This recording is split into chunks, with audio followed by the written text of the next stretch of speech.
Monday night. We're here to conduct a lot of business. We're going to have a lot of stuff on the agenda for tonight. The goal is to rapidly move through the agenda as smoothly as possible so everybody can get home without any incidents around Hope Mills in the rain. So I'm going to call the meeting to order. Please stand for the invocation for Hope Mills Fire Marshal Bobby Carter, and please remain standing for the Pledge of Allegiance. Let us pray. Dear Heavenly Father, we thank you for this day. We thank you for the blessings of this day, for the opportunity to gather to conduct the business of the town. I ask that you be with the mayor and the commissioners. We thank you for the citizens that we're able to serve. We thank you for keeping us all safe and watching over us. I pray for our first responders. Pray for our military. You've just been so good to us, Father, and we thank you for that. I ask you to be with us tonight. Keep us all safe here and keep us safe as we travel home and our families. I pray for our military and their families. So for it's in your holy and precious name we do pray. Amen. Amen. I pledge allegiance to the flag of the United States of America and to the republic for which it stands, one nation, under God, indivisible, with liberty and justice for all. Please be seated.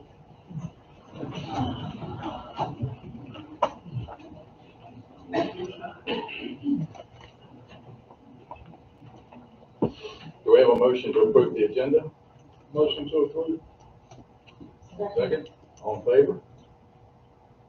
Seeing none opposed, agenda is approved as presented. Official comments will kick off with the manager's report. Thank you, Mayor, board members, commissioners. Manager's report, I'll keep it brief. We have a food distribution has been rescheduled to this Saturday, 9 a.m. to 12 p.m. over by the basketball courts here on campus. Trunk or treat has been scheduled for October 25th. The Town of Hope Mills is partnering with the Chamber on the 21st, also this Saturday, for a fish fry at Trade Street. It's at the Chamber location at 5546 Trade Street.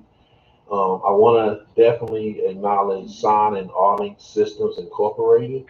On the 27th of September, they have offered to pay a food truck to serve every one of the Town of Hope Mills employees at no cost to us. We're calling it the Employee Appreciation Day. The second page of the manager's report, starting to put in updates from our plan review meeting. So you'll start seeing what discussions took place at the plan review in terms of every developer, and you'll get some kind of details on the things we discussed. Also starting to put in outlines of our zoning and planning processes. So third page outlines what the entire zoning process is. Next manager's report I may put in what the development review process is. And the final page, again will remain updates on DOT projects. So that does conclude our manager's report for this meeting. Thank you. Thank you, Chancellor. Any comments from the board? None? All right, moving along, we got board member comments. I'll start off with Commissioner Squirrel. Thank you, Mayor. It's good to see everyone. Yeah, it's a full boardroom. I like that. Yes, it's good to see everyone. We had a very, very nice September 11th ceremony that was well attended. Very, very, it was an awesome job with the bagpipe. The young man who played the bagpipes, really excellent job.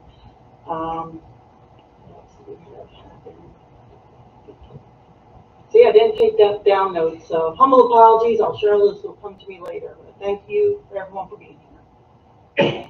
Thank you, Commissioner Squirrel. Commissioner Marley. Just want to welcome everybody tonight, congratulate our new officers, and for the sake of time, I'll be quiet.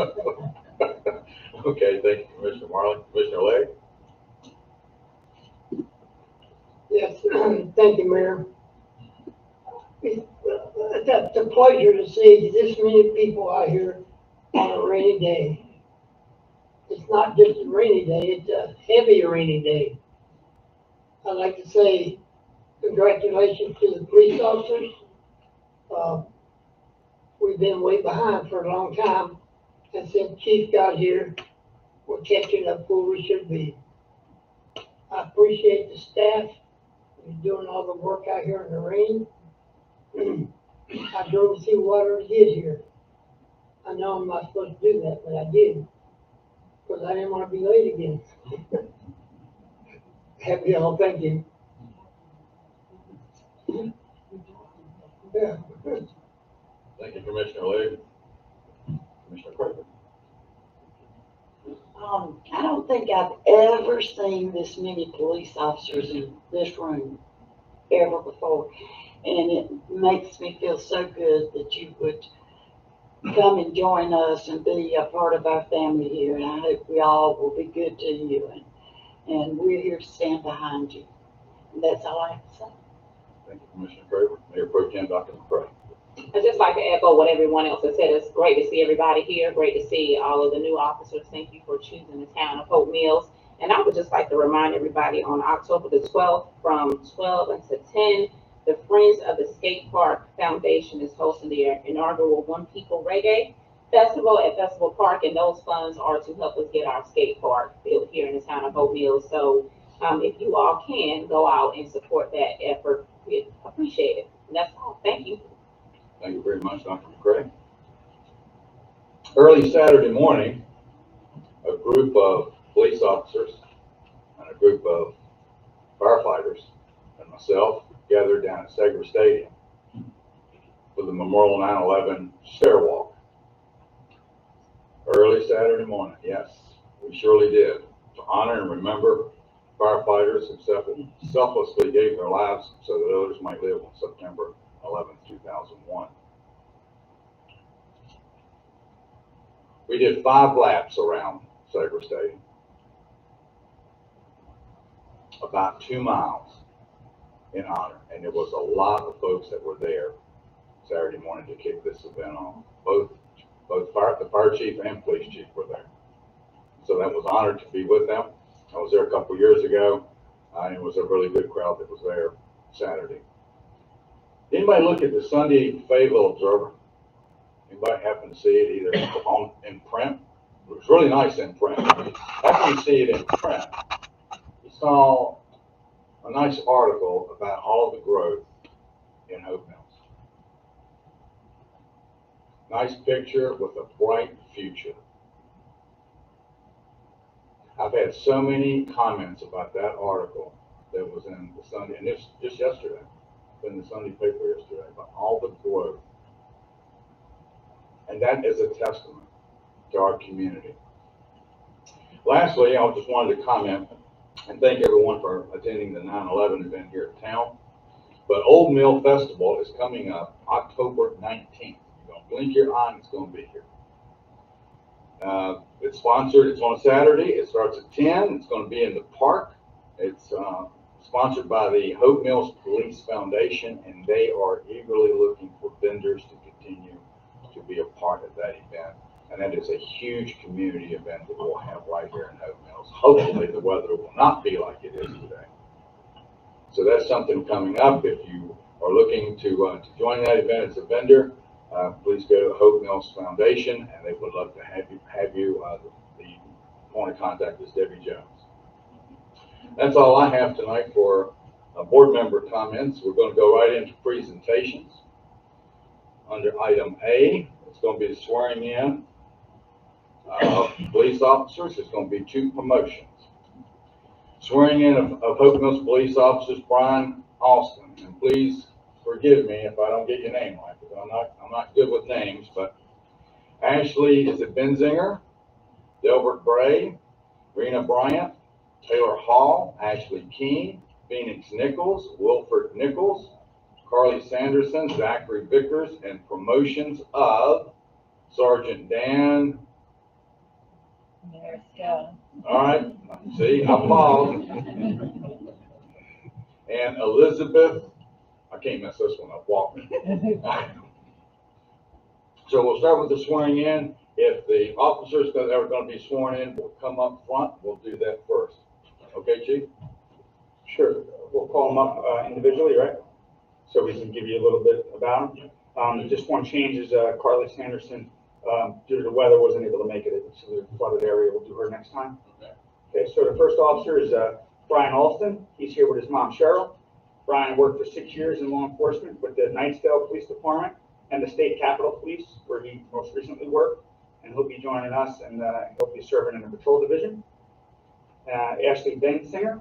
Ashley's here with her daughter, Brianna Griffith. Ashley worked for 10 years with the Bedford County Sheriff's Office in Virginia, and she'll be assigned to our Detective Bureau.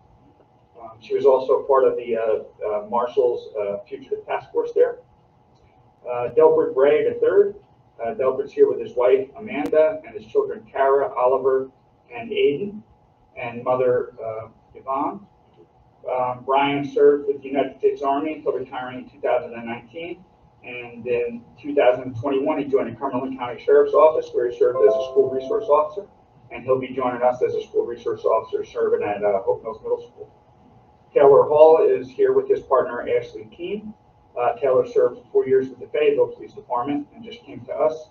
He'll be assigned to our Street Crimes and Operational Support Division.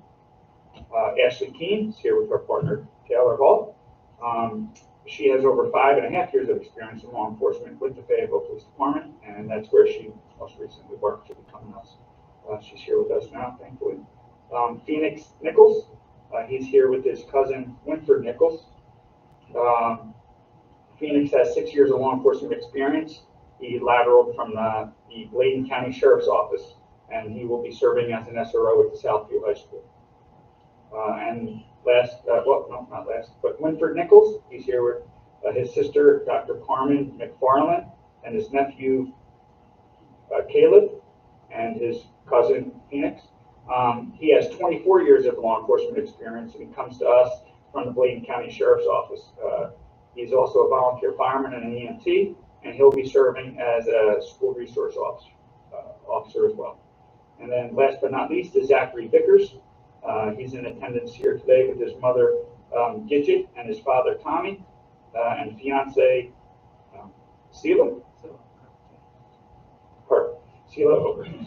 And Officer Vickers recently graduated from the VLET program in Robinson County, and then where his first agency was going to be working.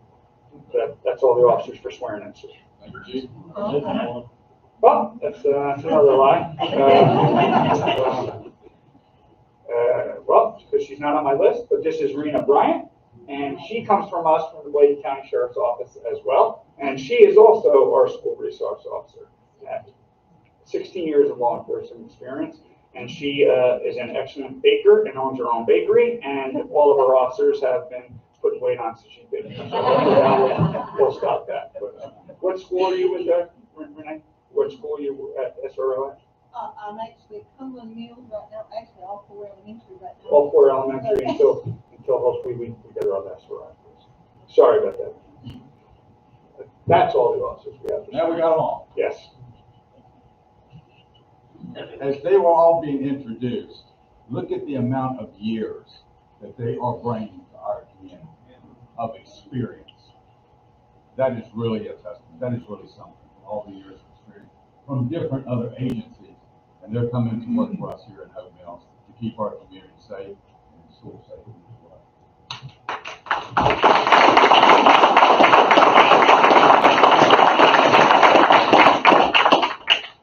Before we do the swearing in, I want to welcome each of you to our family.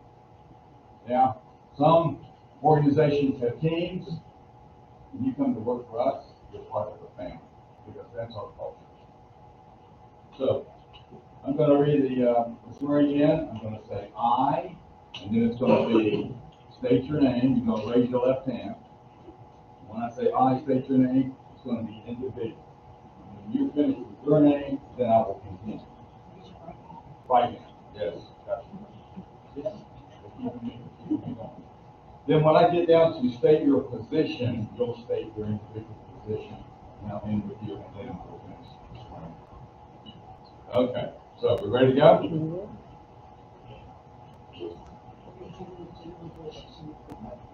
Yes, there you go. Raise your right hand. I, Lorraine Olson. I, Ashley Dustin. I, Kevin Wright. I, Ashley King. Renee Burke. Do solemnly swear solemnly swear that I will be alert that I will be alert and vigilant and vigilant to enforce the criminal laws of this state, to enforce the criminal laws of the state, that I will not be influenced that I will not be in influenced any manner in any manner on account of bias on account of bias or prejudice, or prejudice, that I will support that I will support and maintain and maintain the Constitution the Constitution and the laws of the United States and the laws of the United States and the Constitution and the Constitution and the laws of North Carolina, and the laws of North Carolina, not inconsistent therewith, not inconsistent therewith, and that I will faithfully and that I will and faithfully impartially and impartially discharge the duties discharge the duties of my office of my office as a law enforcement officer, as a law enforcement officer, as a, your position, police officer,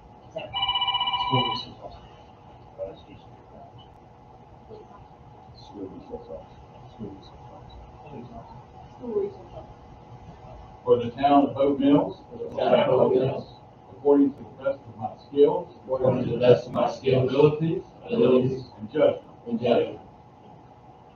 So help me God. So help me God. Congratulations.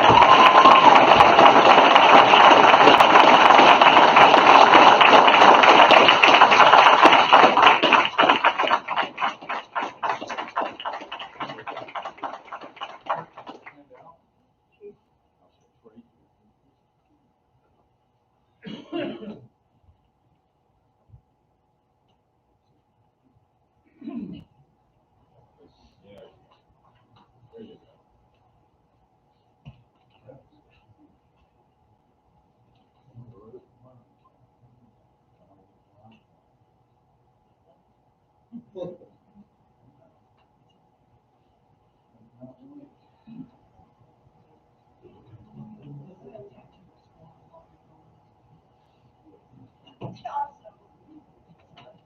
If there's family members here that would like to take pictures, please come up and take pictures. You can come all the way up here in the front if you want.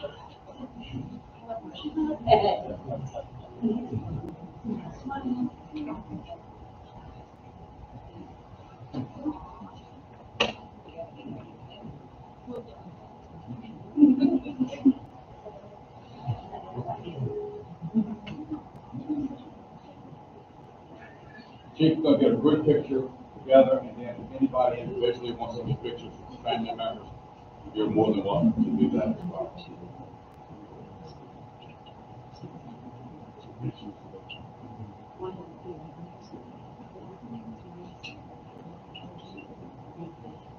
You get to, Ron's gonna get the group, hold on to you, Ron's gonna.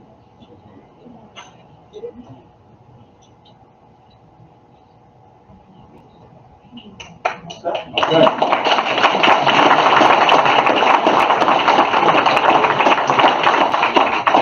Anybody wants pictures made with their family members, you can come up and do that now. We got somebody to take pictures with the officers.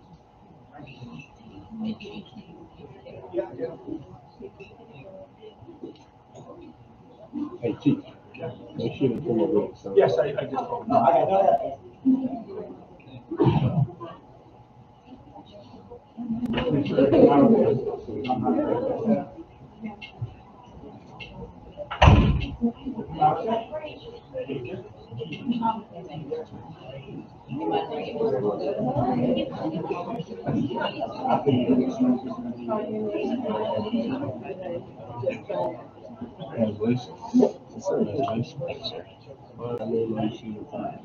That makes it official.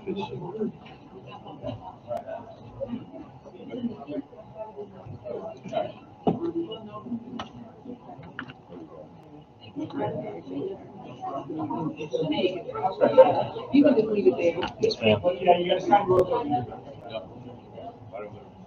Find your name, sign. Congratulations.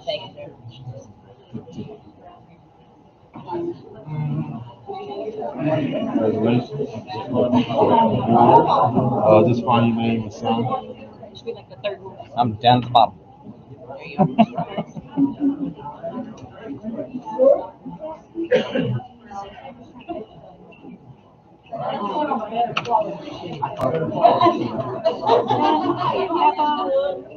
This is a great birthday present for him. Find your name here and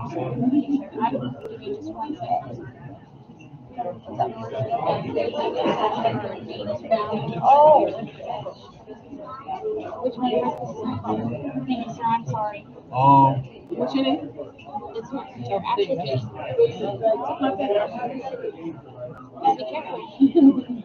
I still can't watch me.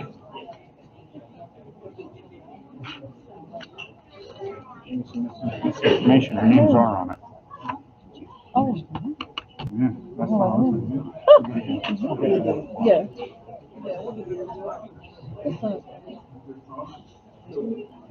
Or find your name, sign. Thank you. My name and your name? I just saw yours. Find your name, sign.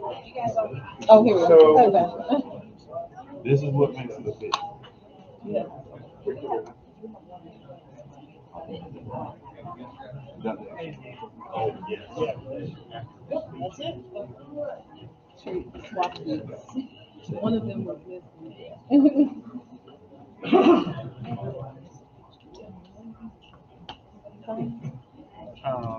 Alright. Okay. We're good. Okay, thanks so much. So the next order of business is a promotion of two of our officers. The first officer is going to be Daniel Mariscal, who's here with his wife Jerry, his son Aiden, his daughter Sophie, his mom Dorcas, and father Hector. I was going to get it. Dan has served with the Homeland Police Department for almost 8 years in our patrol and detective bureau, and he's being promoted to sergeant. He's going to be the supervisor in our newly formed crime scene investigation unit. You know, we just sent him to school to do that, and he'll also oversee our evidence facility. So thanks, Dan. Our second officer being promoted is Elizabeth Walker, who's here tonight with her husband Travis and her children Tiffany, Logan, Brooklyn, and Hadley, and her mom Jane Clark and uncle Ron Matthews. Elizabeth has also served for 8 years in law enforcement, 5 with the North Carolina Special Police, and the past 3 years here with the Homeland Police Department. And Elizabeth is being promoted to sergeant. She will be our supervisor over our newly formed school resource officer. All right. Let's do one at a time, because I want to bunch of families up. Families are here. You have families? You want to bring them up now? All of them, yeah.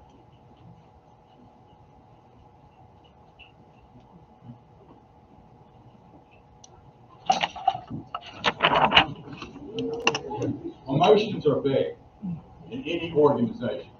I know in the 27 years I served in the United States Army, promotions were big and they included families. And everything that you got. So it's just not one person getting promoted, it's the whole family getting promoted. So, I'll read this. Certificate of promotion by the Board of Chief of Police, Daniel Mariscal. Is hereby promoted to the position of sergeant, presented the 16th day of September 2024.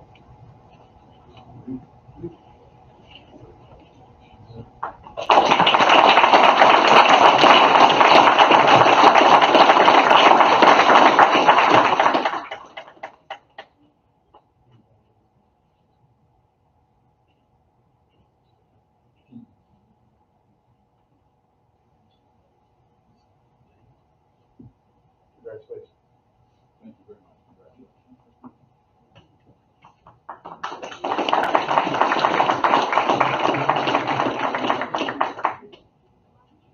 Elizabeth Walker.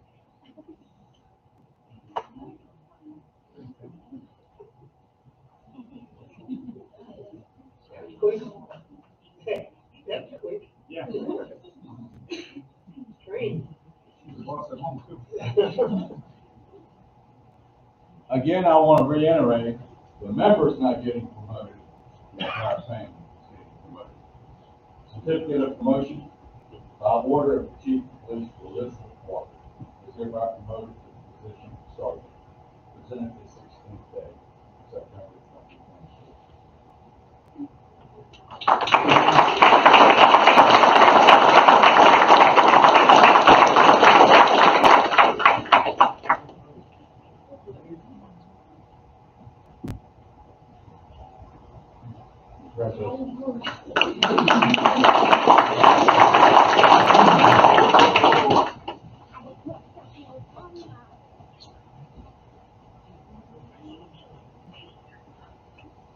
Okay.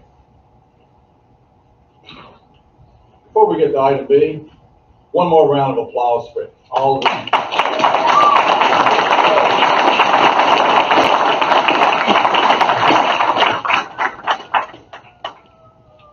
Item B on the agenda is the Greater Fayetteville Chamber's 6th Annual Valor Awards recognition of Hope Mills Police Officer Haley Mahoney for receiving a Merit Award and Officer Ian Cortez for receiving a Life-Saving Award and Chief Mr. George. Okay, so we'll start with Ian Cortez, who was unfortunately not able to make it here tonight. While off duty on Friday, April 12, 2024, Officer Cortez was traveling in the area of South Main Street and Cameron Road in Hope Mills when he observed a physical altercation between two subjects behind the laundromat. He immediately responded in an attempt to intervene and assist. He noticed one of the subjects had a large knife and the other was bleeding heavily from his head. Officer Cortez ordered the assailant to drop his weapon. Once he determined the suspect was not going to comply, he quickly grabbed a hold of the suspect and was able to safely disarm and detain him until other officers were able to arrive and take over the scene. Officer Cortez's actions exemplify courage, empathy, and professionalism.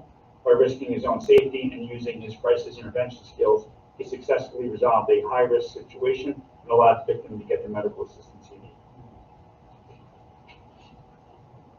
Officer Mahoney, on the evening of, and Haley is here. So on the evening of May 29, 2024, Hope Mills Police Officer Haley Mahoney was dispatched to the 5600 block of Hardwick Lane in Hope Mills on a report of a medical emergency. Officer Mahoney was the first to arrive and found an unresponsive female with no pulse. Officer Mahoney performed CPR on the woman until EMS and fire crews arrived to take over. The female was transported to Cape Fear Valley Medical. Due to Officer Mahoney's quick response, recognition of the severity of the medical emergency, immediate actions, and effective CPR saved the victim's life.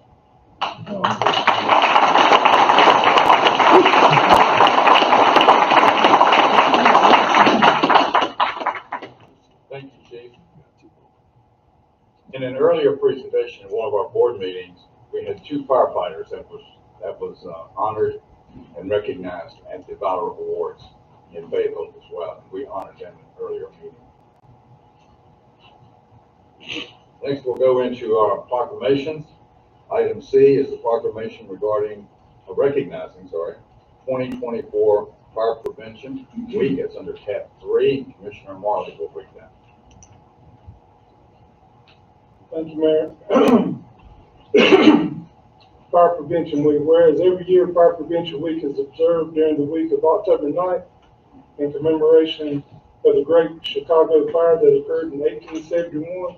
This fire killed more than 250 people, left 100,000 homeless, destroyed more than 17,400 structures, and burned more than 2,000 acres of land. And whereas the goal of Fire Prevention Week is to raise awareness about the dangers of fire and spread knowledge about fire safety to reduce the number of fire-related deaths and injuries. And whereas the Hope Mills Fire Department is joining the National Fire Protection Association in outreach to its citizens with a message of fire safety during Fire Prevention Week 2024. And whereas the Fire Prevention Week 2024 theme, Smoke Alarms, Make Them Work For You, works to educate everyone about the importance of having working smoke alarms in the home. And whereas the Hope Mills Fire Department is joined by other departments of the town of Hope Mills as well as other emergency service providers and safety advocates, businesses, schools, service clubs, and organizations in their fire safety efforts. Now therefore be it resolved that Jesse Bellflower, Mayor of the Town of Hope Mills, hereby proclaims the week of October 6th through the 12th, 2024 as Fire Prevention Week in the town, and encourages citizens to remember this year's theme, smoke alarms, make them work for you. This, the 16th day of September 2024. Thank you, Commissioner Marley. Next, item D, is proclamation recognizing National POW MIA Recognition Day under tab 4. Commissioner Squall will read the proclamation. So I'm gonna read the proclamation first, and then I got an attachment that I'll read after I complete the proclamation. So, proclamation, National POW MIA Recognition Day, September 20th, 2024. Whereas, since the American Revolution, people fighting to secure the freedom of the United States have at some points in time been held as prisoners of war. And whereas, on the third Friday of September, our nation comes together to pay tribute to the lives and contributions of more than 80,000 Americans who are still listed as prisoners of war or missing in action. And whereas, since 1973, the Defense POW MIA Accounting Agency has accounted for nearly 1,000 American service members from World War II, over 450 from the Korean War, and more than 1,000 service members from Vietnam. Last fiscal year, DPAA accounted for 158 missing service members, and whereas amongst these staggering numbers, 1,682 are from North Carolina, and whereas thousands of spouses, parents, sons, daughters, and loved ones who served and sacrificed for our freedom and future, loved ones who mourn with unanswered questions still in their hearts, and the debt of gratitude we owe them that we will never fully repay. Now therefore be it resolved that I, Jesse Bellflower, as Mayor of the Town of Hope Mills, North Carolina, do hereby proclaim September 20th, 2024 as National POW MIA Recognition Day in honor of the incredible sacrifices these Americans have made in our defense, of our country and our freedom. We urge our nation to continue to fulfill its obligation by maximizing the number of missing personnel accounted for while ensuring timely, accurate information is provided to their families. Remember and never forget those missing in action heroes and the families who seek their return. Proclaimed the 16th day of September 2024, signed Jesse Bellflower. And then, so there's this attachment. It's for the Lindsay Lecture Series event with Master Sergeant Lawrence Bud Wilson. So, to commemorate the National POW MIA Recognition Day, join us at the Airborne Special Operations Museum on September 19th for a Lindsay Lecture Series event with Master Sergeant Lawrence Bud Wilson, who was a prisoner of war during the Korean War for 2 years. All active duty service members get in free upon registration. And there's a little bit of his story right here. So, Master Sergeant Wilson, Lawrence Bud Wilson, was an Army medic during the Korean War. On May 18th, 1951, his team was surrounded and his life changed for him on that day. There was nowhere to run. I thought that it was the end of me, Wilson said. He was taken as a prisoner of war by Chinese forces. For the next 2 years, 4 months and 18 days, he lost his freedom, and the captivity was hard. The first thing, a little graphic, first thing he came down with was diarrhea. The next thing was head lice and body lice, Wilson described. He and other POWs lost almost a third of their weight while they were confined. They also came under fire. But Wilson managed to survive the ordeal. You can learn more about his time in captivity by joining us on the eve of National POW MIA Day at the Airborne Special Operations Museum. Again, that's on the 19th of September, so that's in a few days. Thank you. Thank you, Commissioner Squall. Forgive me, I get a little passionate because it's an honor. It's a day of recognition and remembrance for our POWs and our MIAs as families still wait for their loved ones to be returned every day. And every now and then you'll hear in the news where a POW or an MIA has been found and their remains have been returned back to the states, to the families.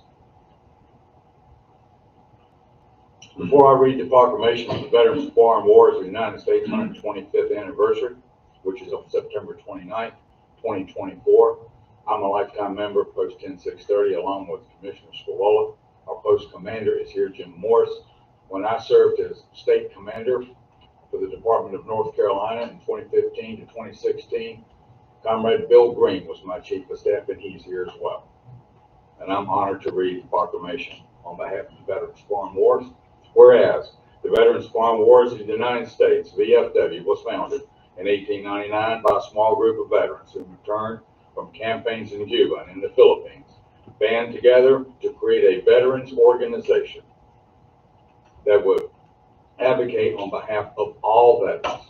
And whereas the VFW is a nonprofit veteran service organization comprised of eligible veterans and military service members from the active guard and reserve forces, and whereas the VFW's mission is to foster camaraderie among United States veterans of overseas conflicts, to serve our veterans, the military, and our communities, and to advocate on behalf of all veterans, and whereas since the inception, the VFW has been instrumental in the establishment of the Veterans Administration, the National Cemetery System, and the creation of every National Veterans Memorial.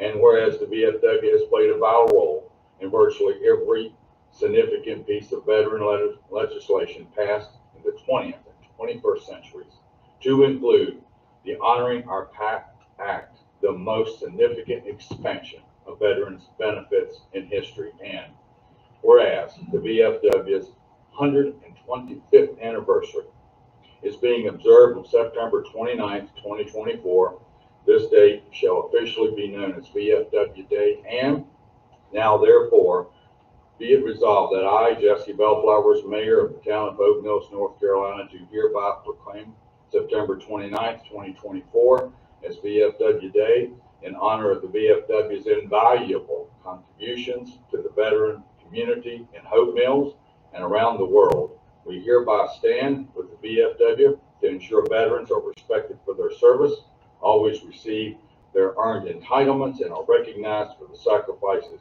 they and their loved ones have made on behalf of this great country. Proclaimed this 16th day of September 24, 2024.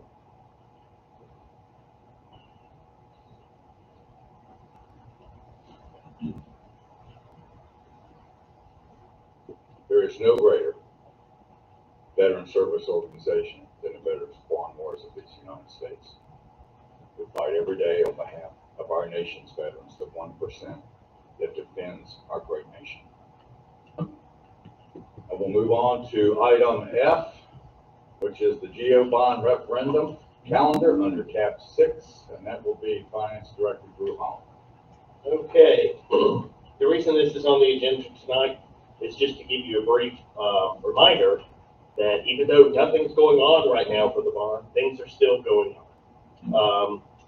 We handed this out to y'all, I think, back in March. The next thing that's coming up will be the fall or winter. We'll have the capital planning process, which we're kind of already in the middle of now. We know it's going to be streets and we know it's going to be parks and rec. We have things already identified. So that part we're kind of always in the middle of. But we will update our debt capacity and debt affordability probably in the winter. Once the audit's done and I have some time freed up, I'll be getting with our financial advisor, Davenport. Y'all met Ted. I think most of y'all met Ted Cole before. He has been to kind of give us some updates in how they do what they do at some previous budget retreats. So, and then you see in the spring, there's some different listings there, and then getting into the summer of next year is when we'll be doing a majority of the process for the bond referendum, hopefully in November of 2025. So the main thing is just give you an update that things are still moving, but here's a reminder of the calendar, and if y'all had any questions. Any questions from the board on the calendar? Okay, you have a question? It's just a reminder that, at the very top of that calendar, as we get into fall, winter, which is where we are now, over the next couple of months, we'll start looking at the capital planning process and the debt capacity and debt affordability, because our long-term goal is in January, just like we did last January. We plan on hitting the ground running early in the budget process for next year. It was very successful this year using that plan, and we'll use it again in early January of 2025. No questions? Thank you, Drew. No. Next item, there's 5 of them. Public hearings for rezoning cases, and I'll start off with the first one. Emily's going to lead off on all of these zoning cases with a lot of support from Chancellor. First one is case ZNG 002-24. Conditional zoning request 29.68 acres plus or minus PND planned neighborhood district to R5 residential CZ conditional zoning or more restrictive zoning located at 3625 Gulfview Road, REID 041412871600 and 041412703100, submitted by Rodney Sherrill, Mark Knight, agents on behalf of GMR Capital LLC, owner under tab 7. So we actually already approved this the other month. This is more or less a quick review to make sure the minutes are right, because there was a typo in the description last time, and the motion was made for it to go from PND Planned Neighborhood District. The incorrect version said went from PND Planned Neighborhood District to PND CZ with conditional zoning. So this is just more or less to correct the language to make sure that it is getting the zoning that is requested, which is going from P&D Planned Neighborhood District to R5 residential with conditional zoning. Okay. Any comments from the board before I open it up for public hearing? We have a motion to open public hearing. Do we have a second? Is there anyone here that would like to speak in favor of the proposed case ZNG-002-24? Is there anyone here that wants to speak in favor? Is there anyone here that would like to speak against the proposed case ZNG-002-24? If so, please come to the podium, state your name, address, if possible, and your comments, sir. Hey, how you doing? Ron Gassiniak, 4364 Dominique Street, Hope Mills, North Carolina. Lived in Hope Mills my entire adult life. Fort Bragg was my first duty station, my only duty station. Retired military. I live on 4364 Dominique Street. My property backs up to the golf course, so I'm being separated. This is the creek. My concerns with this is the infrastructure of Hope Mills. I don't believe the road conditions can handle it. The stormwater mission, they talk about protect the wildlife, the pollutants going into the river, the creek. I call it a river. If you drive down Gulfview right now, that's a river. I have riverfront. It's a good thing. Endangered species back there. The red-headed copperhead woodpecker is back there. It is a federal and state protected animal. I haven't heard anything about that. And once again, to the infrastructure. Anybody that drives down Gulfview in the morning, afternoon, any time of the day, it is packed. I don't think you can handle that. I've seen the stakes go out.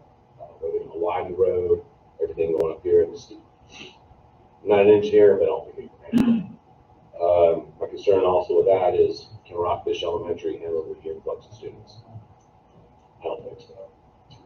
Do we have the medical resources in Hope Mills to take on the 2,900 housing developments or houses, apartments that we're building? Do we have that? Is the police force, are they capable to take care of another 6,000 residents in Hope Mills? Can you do it?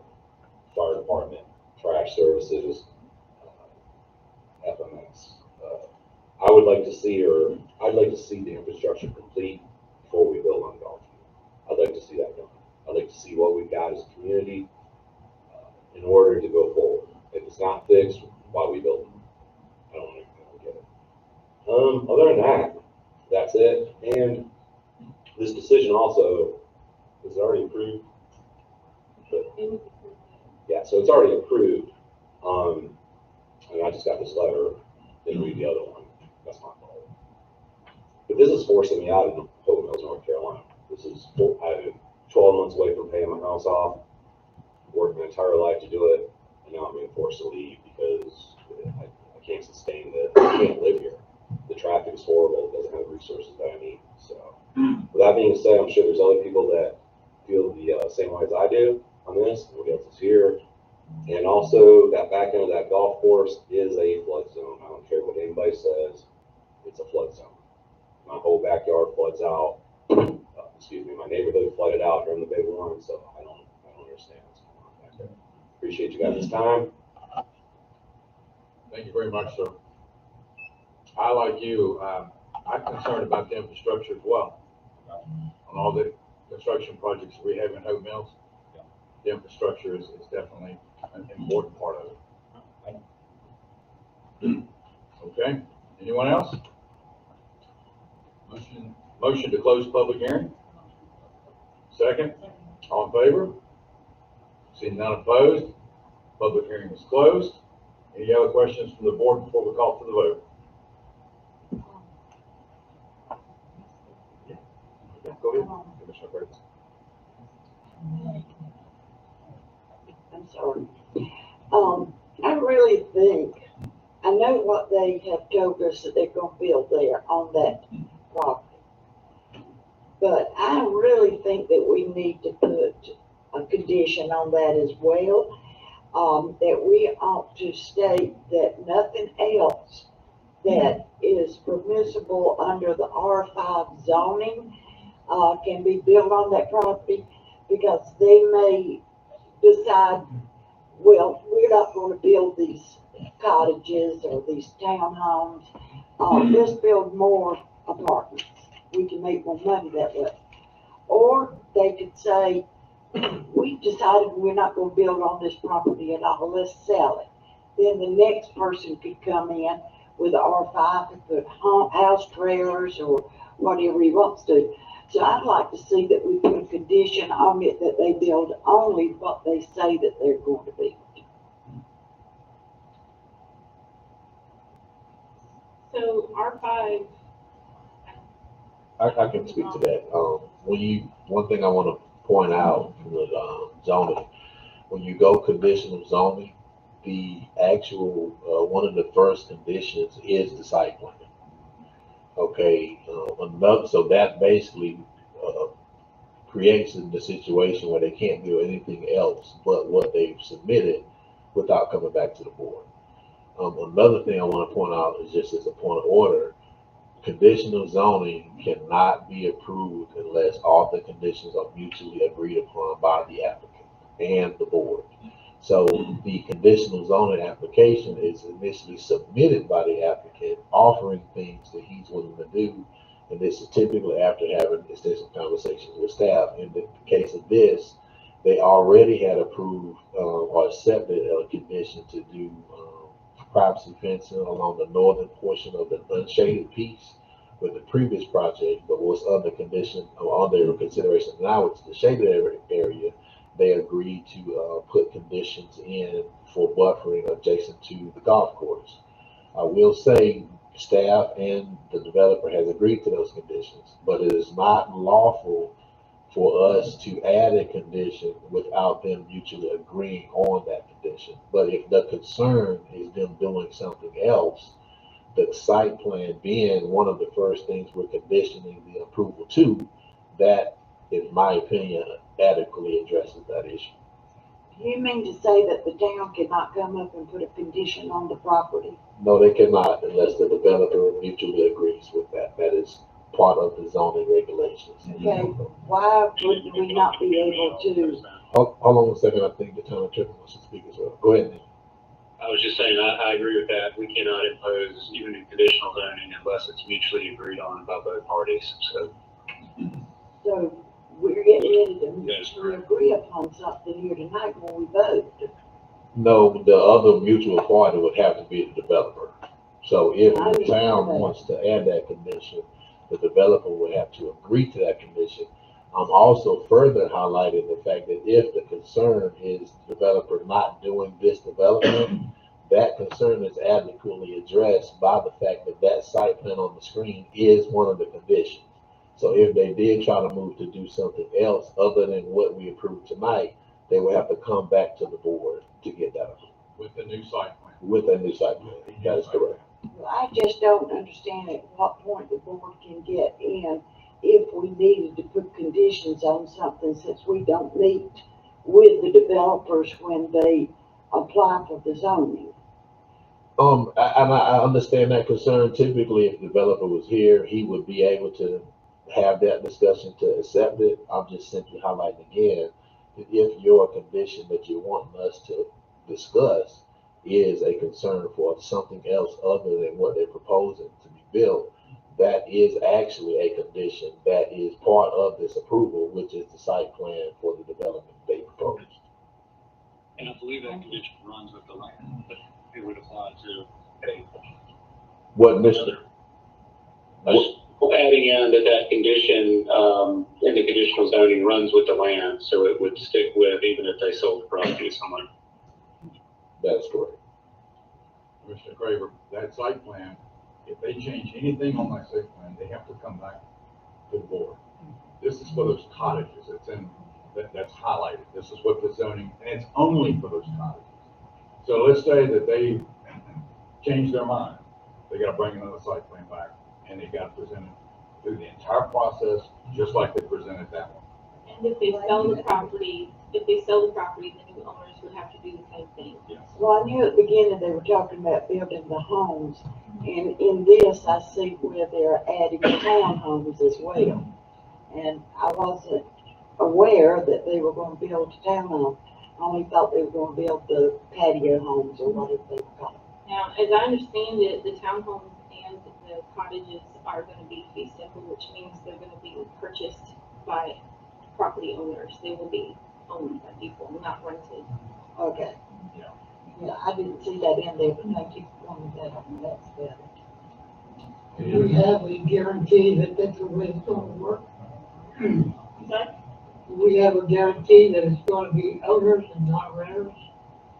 They told us that it's going to be fee simple townhomes and the cottages will be owned. Now, once a person purchases it, if they decide to rent it out, that's up to that individual owner. All their cottages, Commissioner Legg, will be sold.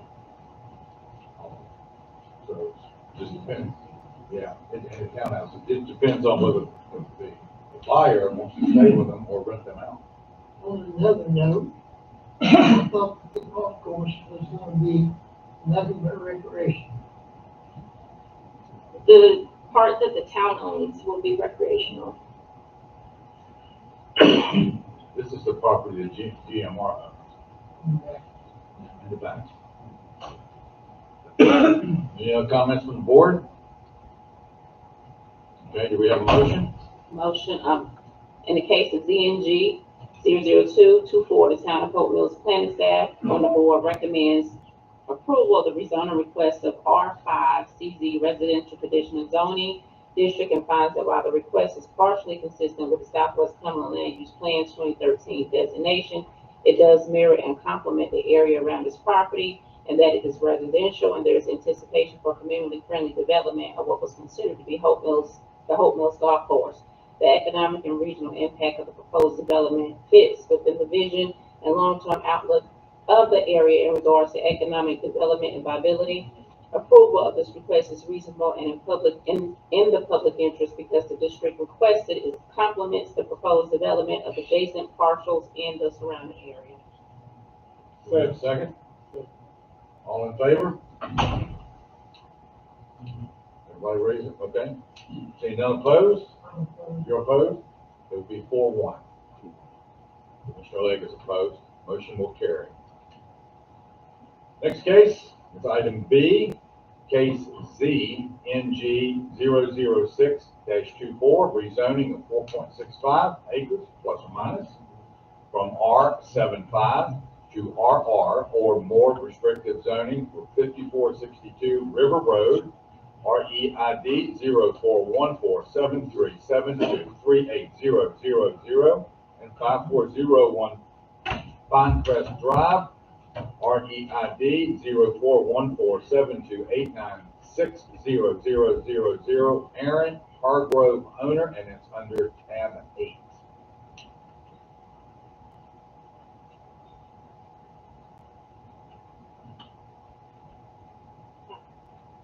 And Emily's got this. Town of Hope Mills staff received application requesting to rezone from R7.5 to RR 4.65 acres. The subject property is adjacent to single-family homes and an empty undeveloped lot at Hope Mills Middle School and borders Little Rockfish Creek.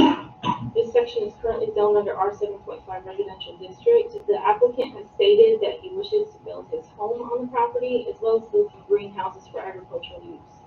The Cumberland County Joint Planning Board met and recommended approval during their regularly scheduled meeting on August 20th. Southwest Cumberland Land Use Plan calls for low-density residential and open space at this location, as well as a large portion of the surrounding adjacent properties. And here we have showing the location of the property. It is right there at the intersection of Legion Road, River Road, and Cameron Road, as well as Pinecrest Drive. And this here shows that it is compliant with the Southwest Land Use Plan. It is low density residential and open space. And here shows how close water and sewer is to the property.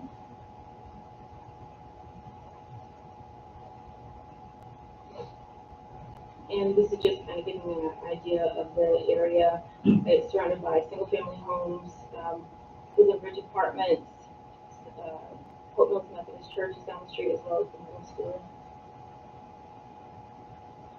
And this is showing across the street from the middle school at the property. This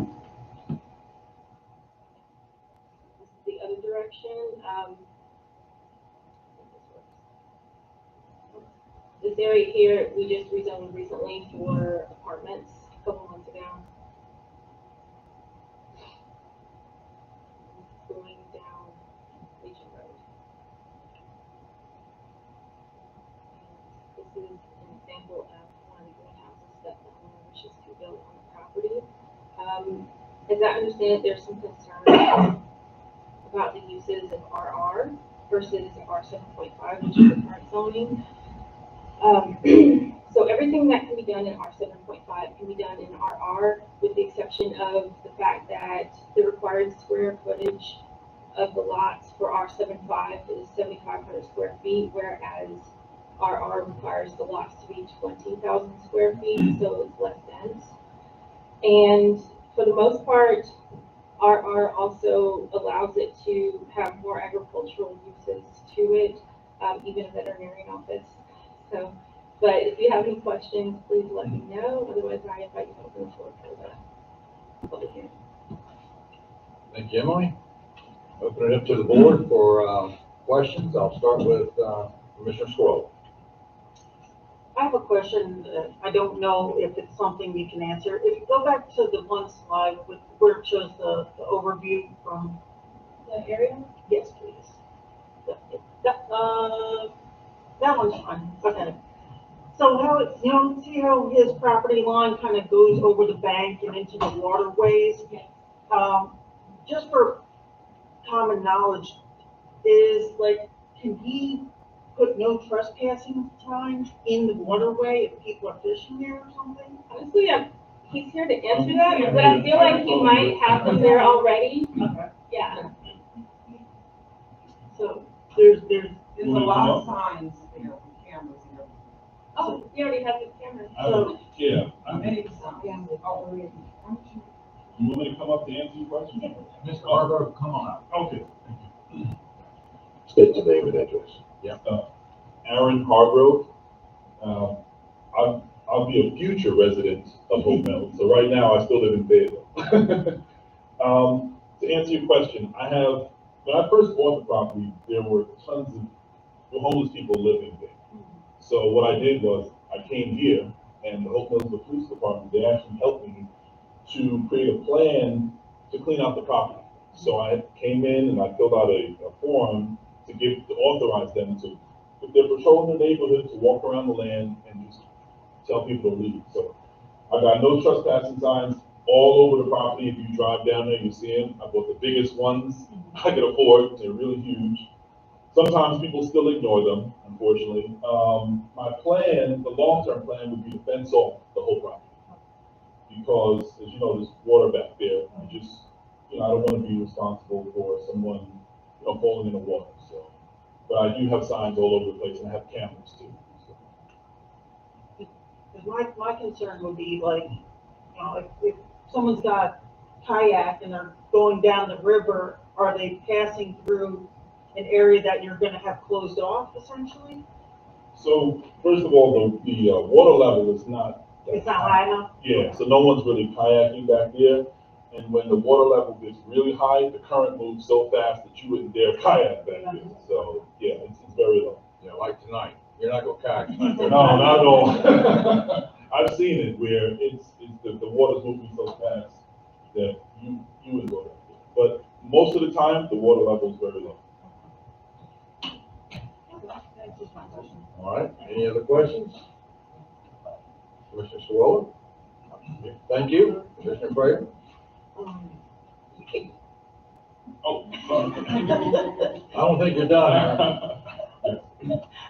With your cameras, I know you've seen me down there about 3 times looking. I've walked all over your property. Oh, was that recently or? Oh, yeah. Oh. Right before those other states went up to not be able to get down that road. But, oh, okay. I walked all over your property and down in the woods and the whole work. So, okay. How large are your greenhouses going to be?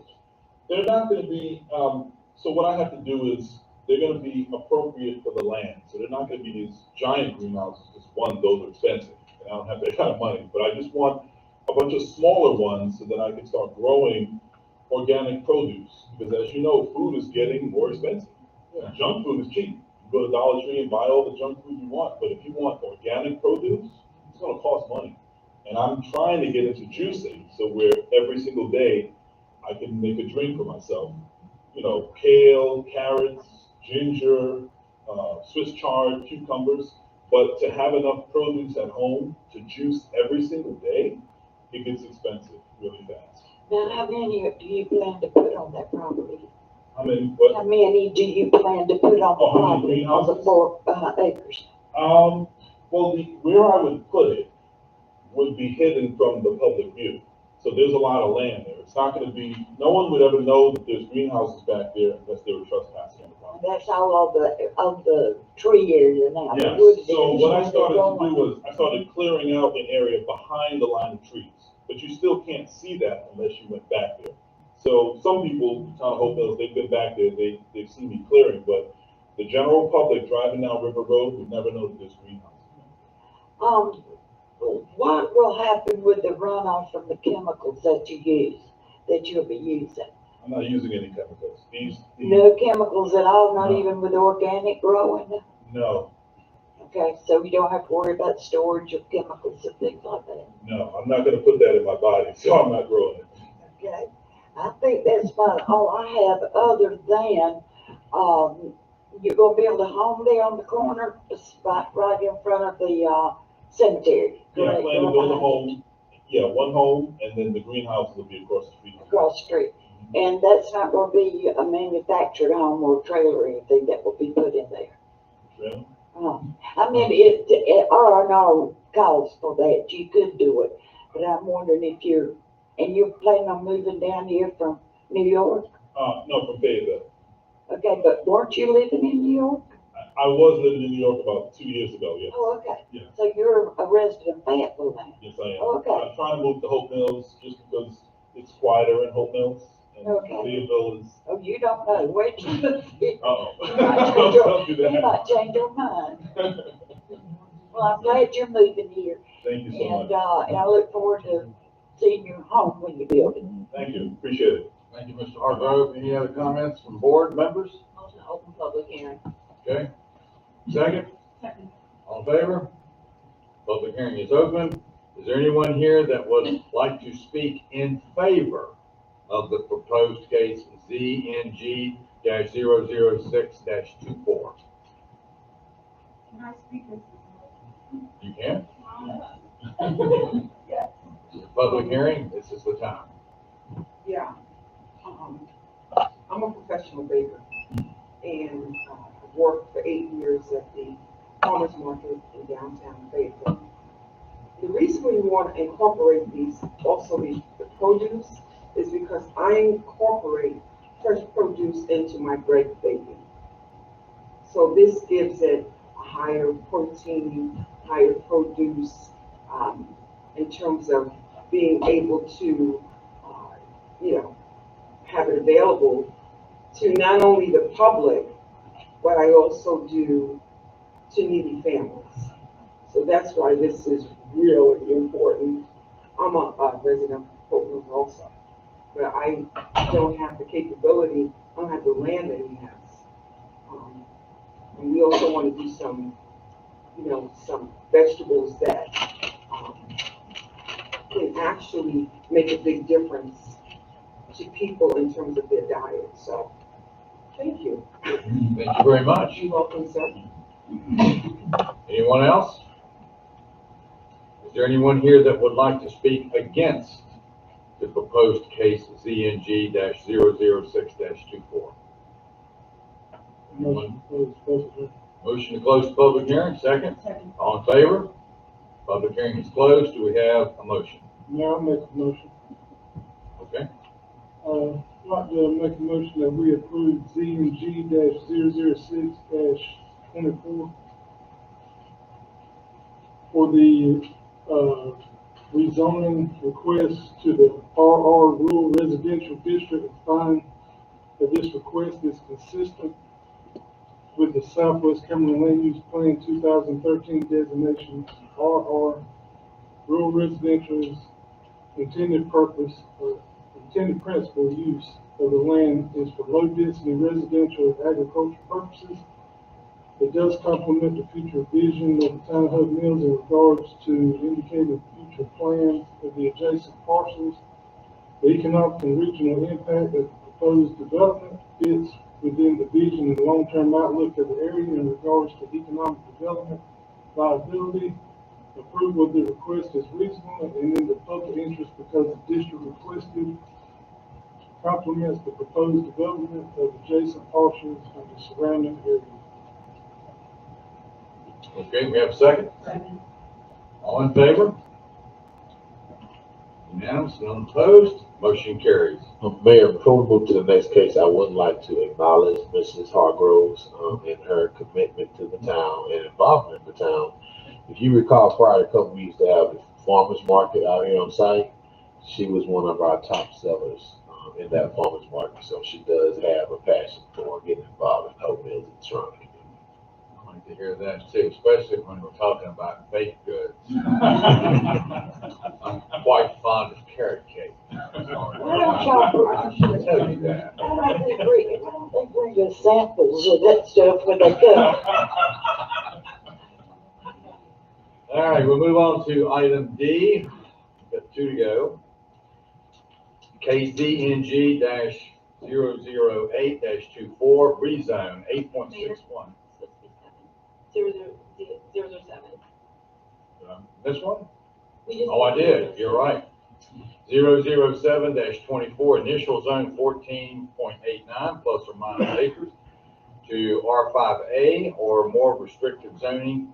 Empty lot at the dead end of Afton Avenue, REID 042424656100, submitted by Smith Site Consultants, PLLC agent on behalf of Duggins, Southview Holdings LLC owners under tab 9. I think you were slowing me down, Emily. I was on a roll. I mean, we could do that one next. Okay, so So Town of Hope Mills received an application requesting to initially zone 14.89 acres of land. And the subject property is adjacent to the Pinecrest Funeral Home, as well as the residential neighborhood, the Worthington subdivision, which is inside the county, and the Southview Townhomes and Southview Villas. Access to this property is likely by way of, I don't know how to say that, Lathrop Drive and or Afton Avenue, as they both dead end into this property. The Cumberland County Joint Planning Board met and recommended approval during their regularly scheduled meeting on August 20th of 2024. The Southwest Cumberland Land Use Plan calls for low density residential at this location. This is showing the section of the property that's in question at the moment.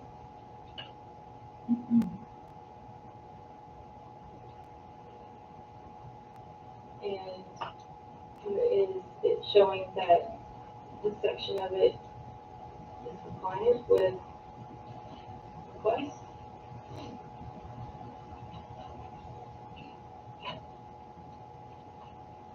As you can see, the water and sewer leads into the property through Afton and Given Lathrop Drive. And this is when it was part of Cumberland County zoning. As you can see, part of it is already, at the time, zoned R5A, while the other section of it was P and D. Here is one of the corners, Afton and Given, leading into the property. And as you can see, it is currently surrounded by apartments.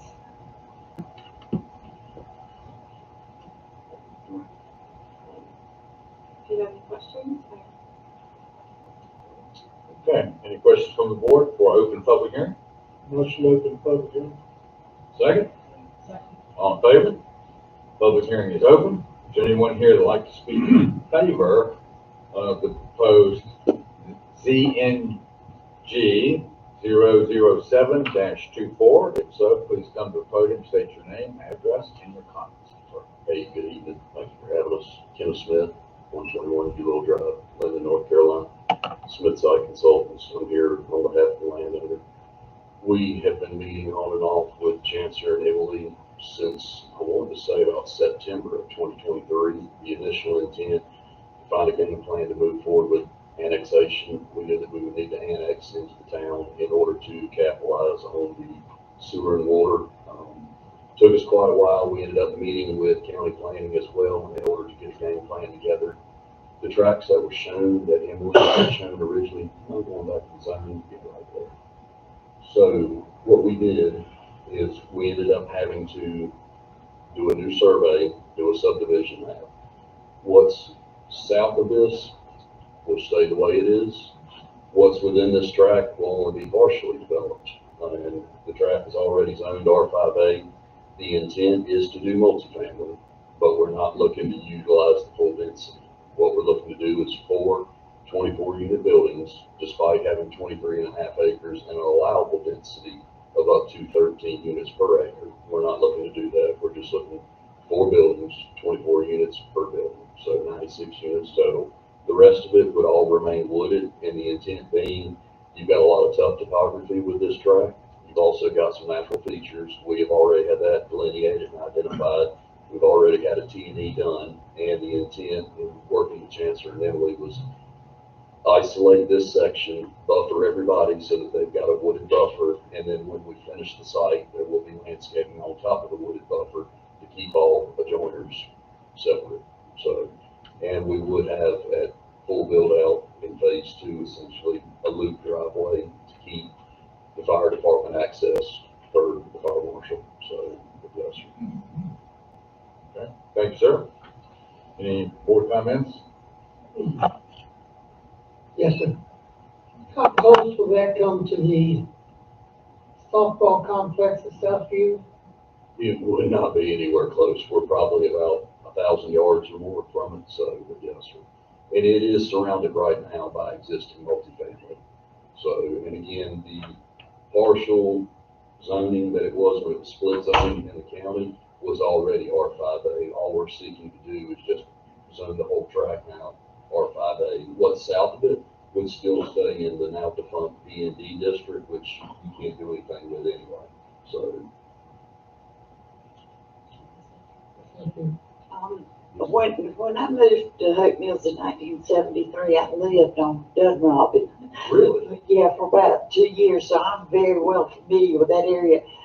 When I could ride a bicycle, we used to go and ride all through the woods back there. Yes, ma'am. That was when the Thompsons and the Lucases That's right. owned it. Yes. And a very nice place, well kept up, and I would recommend that area to anyone for living there. Great place to live. The Duggins take a lot of pride in their property. Yes, and I knew Murray Duggins well too for 100 years. Thank you. Any other comments? She's telling her age now. I'm at least 100. Okay. Thank you very much, sir.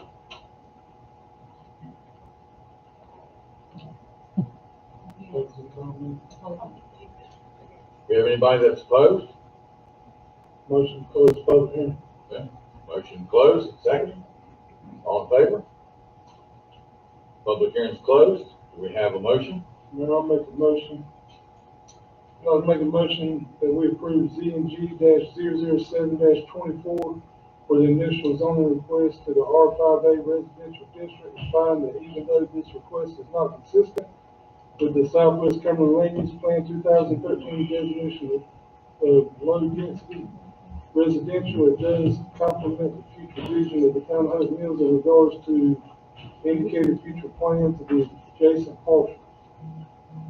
The economic and regional impact of the proposed development fits within the vision and long-term outlook of the area in regards to economic development viability. Approval of the request is reasonable and in the interest because the district requested complements the proposed development of the adjacent parcels in the surrounding area. Okay. Do we have a second? All in favor? Seeing none opposed, motion carries. Next case, item D, case ZNG-008-24, rezone 8.61 plus or minus acres from PND to R5A. I got the right one, Emma? Okay.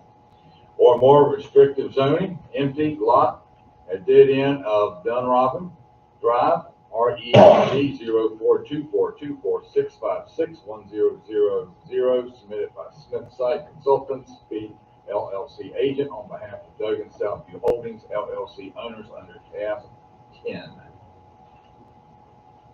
I'm sure you'll notice this ties into the previous case. It's the rest of the property. Town of Hope Mills staff received an application requesting to initial zone 8.61 acres of land tied to parcel F1. Subject property is adjacent to Fox Meadows subdivision, which is in the town limits, as well as the undeveloped lot in the Southview Townhomes and Southview Villas. Access to this property is likely by way of Dunrobin Drive, as it ends into the property. And like the last one, the Cumberland County Joint Planning Board met and recommended approval during the regularly scheduled meeting August 20th. And the Southwest Cumberland Land Use Plan calls for medium density residential at this location. And as you can see, this is the other section of the same property. The main difference is they went through a process where they recombined the two pieces of land, annexed the part on the right, and the section we're looking at right now is already in the town. So they're just trying to match it up with the rest of the project.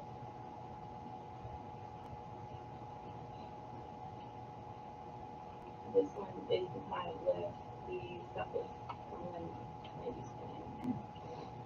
And as you can see, water and sewer does lead into the property from Dunrobin.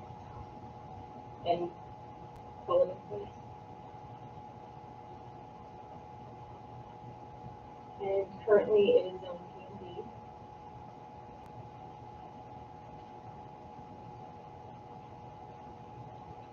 Basically, this section of the property is all trees.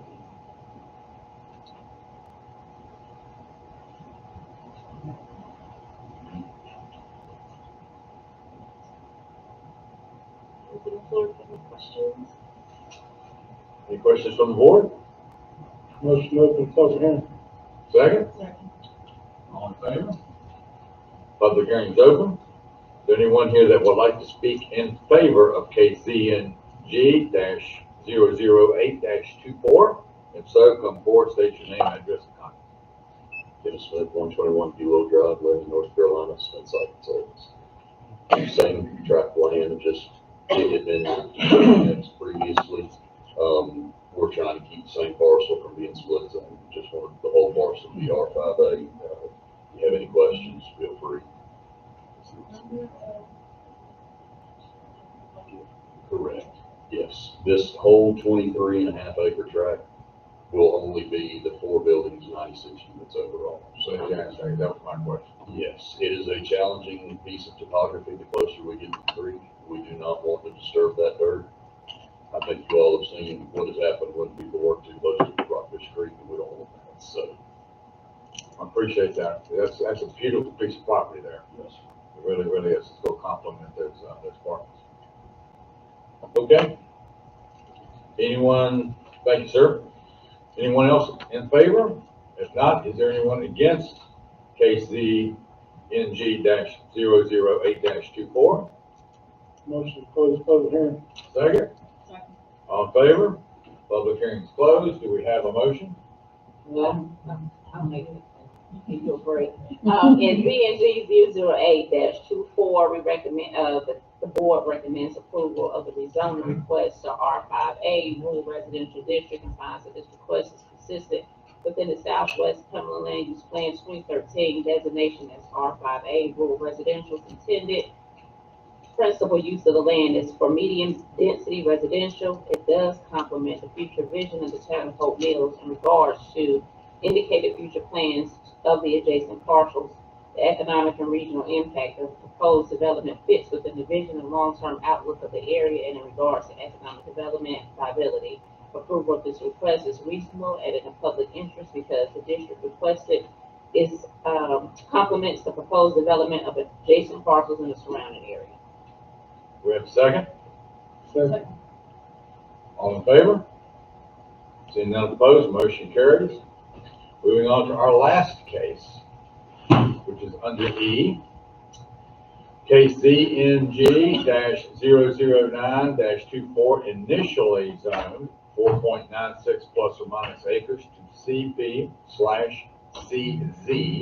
or more restrictive zoning, 5956 Camden Road, an empty lot immediately adjacent to the east REID 040468908300 and 040478217700, submitted by Redson Companies Incorporated agent on behalf of Angela Haddell and Kendall and Daniel and Brenda Norton owners, and that's under TAM 11.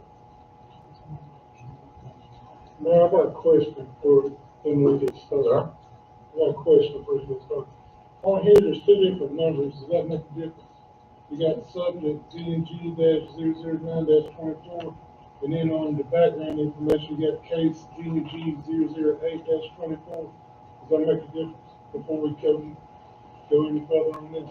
Well, it's supposed to be for ZNG 009-2. On the subject, it's got 009 on the background information that references case 008-24. That's just the agenda heading, but the case is 009. And so ultimately, to prevent what happened last time, as long as she's presenting it, the case number is 009-24. As long as you mention 009-24 in the motion, that should grip it. I just want to make sure before we went any further, we didn't waste any time. Okay, thank you. Thank you, Commissioner Marley. Good point, since we had to redo one tonight. Just want to make sure we got everything. All right, go ahead, Ann. Town of Hope Mills staff received application requesting to initially zone 4.96 acres. Tied to 2 parcels. Subject property is adjacent to the Kensington Village subdivision and across the street from the Millstone Shopping Center. Access to this property will be by way of Ellis Jackson Road, which is currently a private dirt road. The request is for conditional zoning that will include bringing the front section of Ellis Jackson Road up to the town standards, all the way to the rear property line, adding a buffer between the two lots and the adjacent residential properties, as well as adhering to the list on the following slide. The Cumberland County Joint Planning Board met and recommended approval during the regularly scheduled meeting on August 20th. And the Southwest Cumberland Land Use Plan calls for low-density residential at this location. This following sheet, I don't know if you want me to be here all night reading this, but I included it in the slides for you to be able to see the list of conditions that they are going to adhere to. I love that sheet. And as you can see here, this is the location of the property. It's green and blue, but it's, this area right here is the main property in question. And I wanted to show on this property that, on this map, that even though it's not compliant with the land use plan, as you can see to the right, there is heavy commercial. Across the street, we have mixed use, all the way across the street, as well as on the other side of Kensington Village. And this is the site plan that they've turned in, showing how they will develop the property.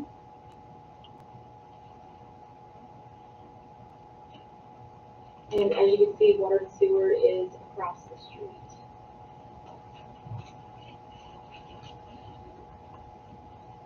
And this is the current zoning for that property. The one on the left is RR, the one on the right is R10. So Indiana County.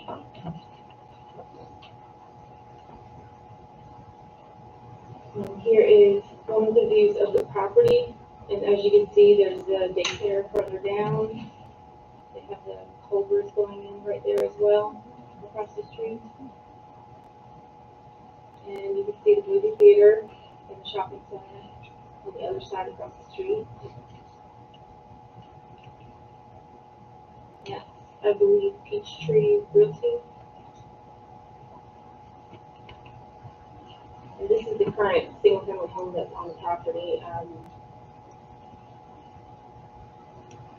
And as you can see, that is a dirt road. They are going to be improving it, which would be beneficial for the residents that live behind the property. But if you have any questions.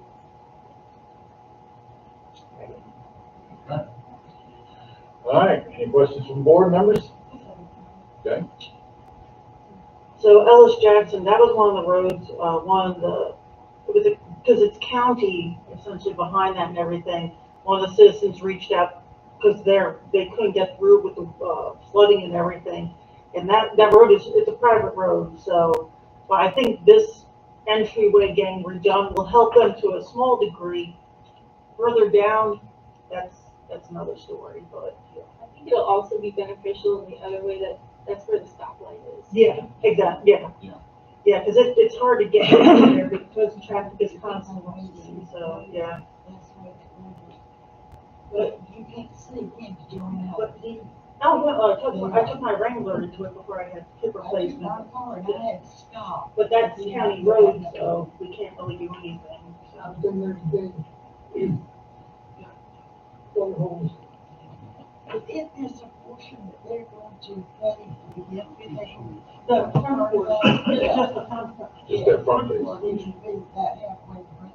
Not even, it'll only cover, because you said it goes up to the first property? The back of the property line, yeah. The houses in the back, if they wanted to continue to improve the road on their own, they can.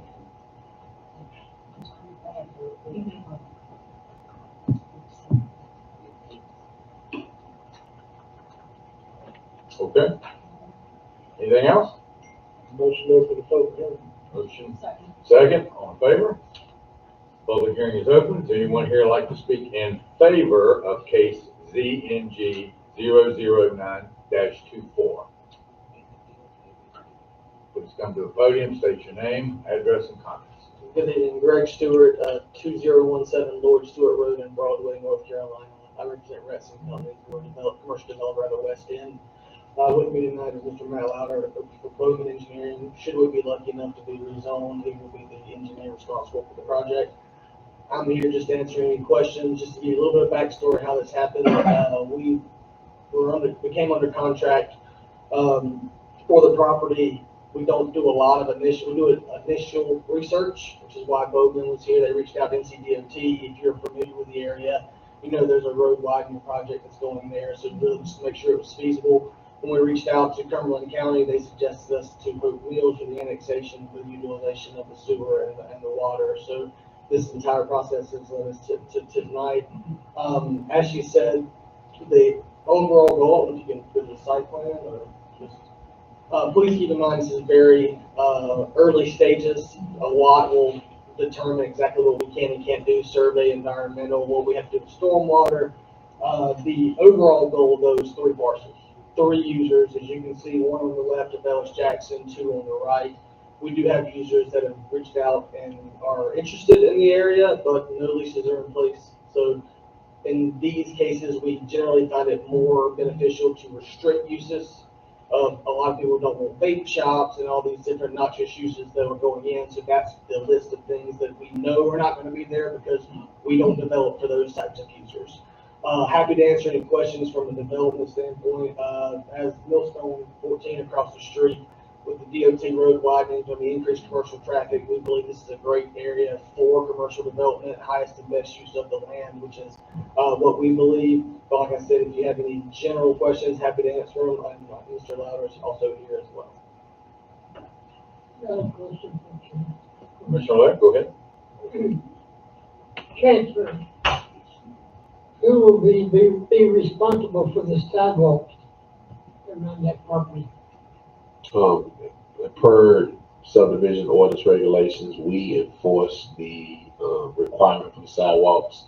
What they'll have to do with DOT is through us is the submission of a third-party encroachment agreement. They'll be the first party because they're constructing the sidewalk. DOT will be the second party because it's their right of way. We'll be the third party because after the completion of the project, the town takes over the maintenance of the sidewalk.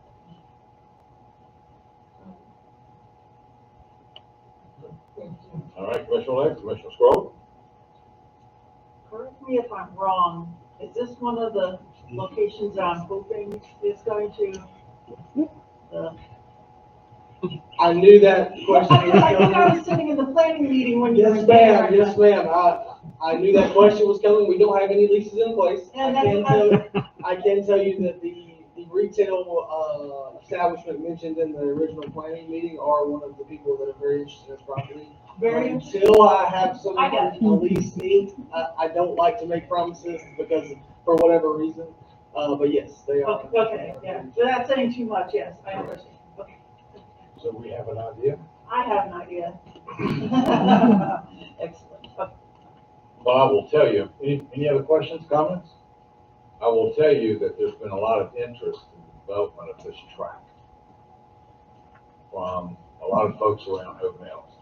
A lot of interest in really what's going to complement Culver's and Millstone. That's pretty much where this is. It's like, what are you going to put there that's going to complement those retail businesses that are already in place? So I know you can't say anything unless you've got leases. Sure. But just a lot of interest, and I hope you consider that interest as you develop. Yes, sir. Was a developer, highest and best use, and with all of the residential surrounding, as you're aware, behind the commercial uses are going to be to serve the residential areas. That's about all I can give you right now, like, until I have a lease. But a lot of your national brands, a lot of people that are interested, they can't really make an offer until it's rezoned to take it in. So that's kind of where we are now. I can rattle off 10 different names of people that we reached out to and who we normally reach out to. But until I have something in writing, I'm very hesitant. Will one of them be coffee related? Yes, sir. Yeah. Thank you. Thank you. When are you looking to, when you looking to start? Well, survey, design, it takes some time. We're still coordinating with infrastructure about how sewer and everything would work. As a developer, our hope is sooner rather than later. Right now, if we're approved, we'll go strictly in design mode and all boots on the ground and we'll get it done as safely and fastly as we can get to it. We're really in coordination with DOT and their work is where it's going to. Okay, thank you, sir. Anyone else in favor? Anyone opposed? Motion to close the public hearing. Second? All in favor? Seeing none opposed, public hearing is closed. Do we have an action? I'll make a motion. I'd like to make a motion that we approve ZNG-009-24 for the initial zoning request to the CP/CZ Plan Commercial with Conditional Zoning District, and finds that even though the request is not consistent with Southwest Cumberland Land Use Plan 2013, these properties, the requested CP/CZ district will mirror the development directly across the street, as well as the future development of the area as indicated with NCDOT's plan to widen Camden Road in the near future. Therefore, it does complement the future vision of the town of Hope Mills, the economic and regional impact of the proposed development. Viability, approval of the request is reasonable and in the public interest because the district requested complements the proposed development parcels in the surrounding area. We have a motion, we have a second. All in favor? Seeing none opposed, motion carries. Thank you very much. That's all of our cases tonight. We move on to public comments. We have no one signed up for public comments. We'll go right into consent agenda. I asked for a sign across when I got here, so. Yeah, come on. Come on. Come on, sir. Just state your name, address. City 4364 down Main Street, Hope Mills, North Carolina. Just one other thing that I've noticed, Hope Mills adopted Cumberland County's animal control laws. I don't know if it was ever reviewed. With that being said, my neighbors have 20 dogs. I live in a cul-de-sac. There's absolutely nothing that can be done about it because the Hope Mills adopted, this is what I've been told, Hope Mills adopted Cumberland County's animal control laws. I think it should be reviewed, looked at, but 20 dogs right next door to me.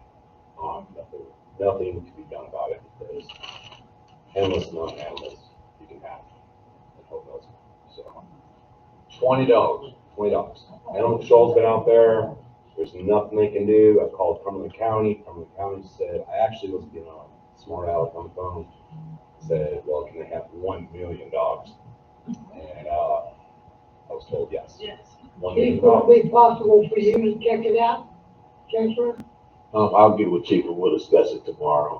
I think he's correct that the Cumberland County Animal Control does pretty much enforce, and we did adopt a lot of their laws. So I'll look into it and see if there is anything we can do to alleviate the situation. So with all these new houses coming in, 3,000 new homes coming in, 6,000, how many more animals we can have? Is somebody over here in my neighborhood going to have 20 more dogs? I am not joking. 20 dogs. I believe you, sir. Thank you. I really thought our ordinances, even the county had a number of such. I know it's like 10 hens, you now have 10 chickens. They do regulate different animals differently. There's a different set of regulations for horses and things of that nature, chickens. I'll look into what the regulations are with dogs. I think the gentleman is correct that it's probably not much we can do, but I will look into it to see what can be done. Chancellor, can you update the board at the October 7th meeting? Yep. Sir, we're going to update the board on the October 7th meeting with what we can and what we can't do about regulation on dogs. 20 dogs, that's a lot of dogs. All right. No one else with public comments. We'll go right into the consent agenda. Item A, consideration of approval of of the Board of Commissioners meeting minutes, August 19th, 2024 special meeting, August 19th, 2024 regular meeting, that's under tab 12. Item B is adoption of ordinance 2024-06, 2024 Southview High School Homecoming Parade, DOT road closure, that's under tab 13. Item C, acceptance of monthly financial report, August 2024, that's under tab 14. D, approval of resolution R 2024-014, declaring certain property of the town to be surplus and authorizing the disposition of said property, that's under tab 15. And then item E, which is approval of resolution R 2024-15, accepting the following streets, portions of streets: Scout Camp Drive, 1022 linear feet, Brian Davis Court, 309 linear feet, and Mark Avenue, 158 linear feet, Cedar Ridge Court, 486 linear feet, under tab 16. Is there anyone that wants to move any of the consent items to new business? Motion to approve the consent agenda is read. Motion to approve, second. All in favor? Okay, seeing none opposed, we move on to end of consent agenda. We go to the discussion of item number 7, which is A, Deaver Circle update, tab 17, and Chancellor has it. Thank you, Mayor. As it relates to Deaver Circle, in terms of background, Deaver Circle is a roadway within the town of Hope Mills that has experienced deterioration over the years due to the absence of a drainage system. The lack of drainage system is attributed to the fact that the roadway was constructed prior to the adoption of stormwater regulations, as well as the town of Hope Mills standards and specifications. The issue has always been tied to the fact that the ownership from the town or NCDOT has never been established because it is considered an orphan road. The intersection of Deaver Circle and Rockfish Road continues to flood, causing irreparable damage to the roadway base and asphalt surface courses. There have also been improvements attempted by private property owners that failed due to the unserviceable conditions. Staff feels that this is a public safety issue and creates a public safety hazard because of the current roadway conditions. The town has always maintained that improvements to bring the roadway up to standards was dependent upon a drainage system, which is scheduled to be installed along Rockfish Road by NCDOT. In the past, the town did not recommend making improvements or taking ownership of Deaver Circle until the drainage feature was installed. The NCDOT project up until this point was not clearly defined, which also presented barriers to the town of Hope Mills proceeding with improvements. In terms of recent activity, the town of Hope Mills Public Works Department was recently notified by NCDOT that the project for improvements to Rockfish Road that would include the installation of a drainage system has been issued a let date of 2025. Prior to this notification, the town of Hope Mills staff had no indication of when the improvements by NCDOT would be made. Staff has coordinated with NCDOT to determine a timeline for the project, but feels comfortable now moving forward that a let date for the improvements to Rockfish Road has been set. In terms of staff recommendation, we are requesting authorization to proceed with bidding out the construction of a full depth replacement of 100 feet of Deaver Circle plus spot repairs in some significantly degraded areas. We feel that this course of action is intended to provide the adequate shelf life for Deaver Circle to last until the installation of the drainage feature by NCDOT.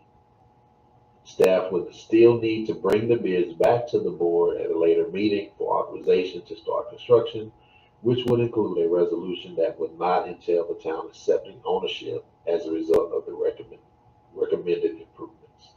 And I'd like to open up the floor to any discussions or any questions that you do have.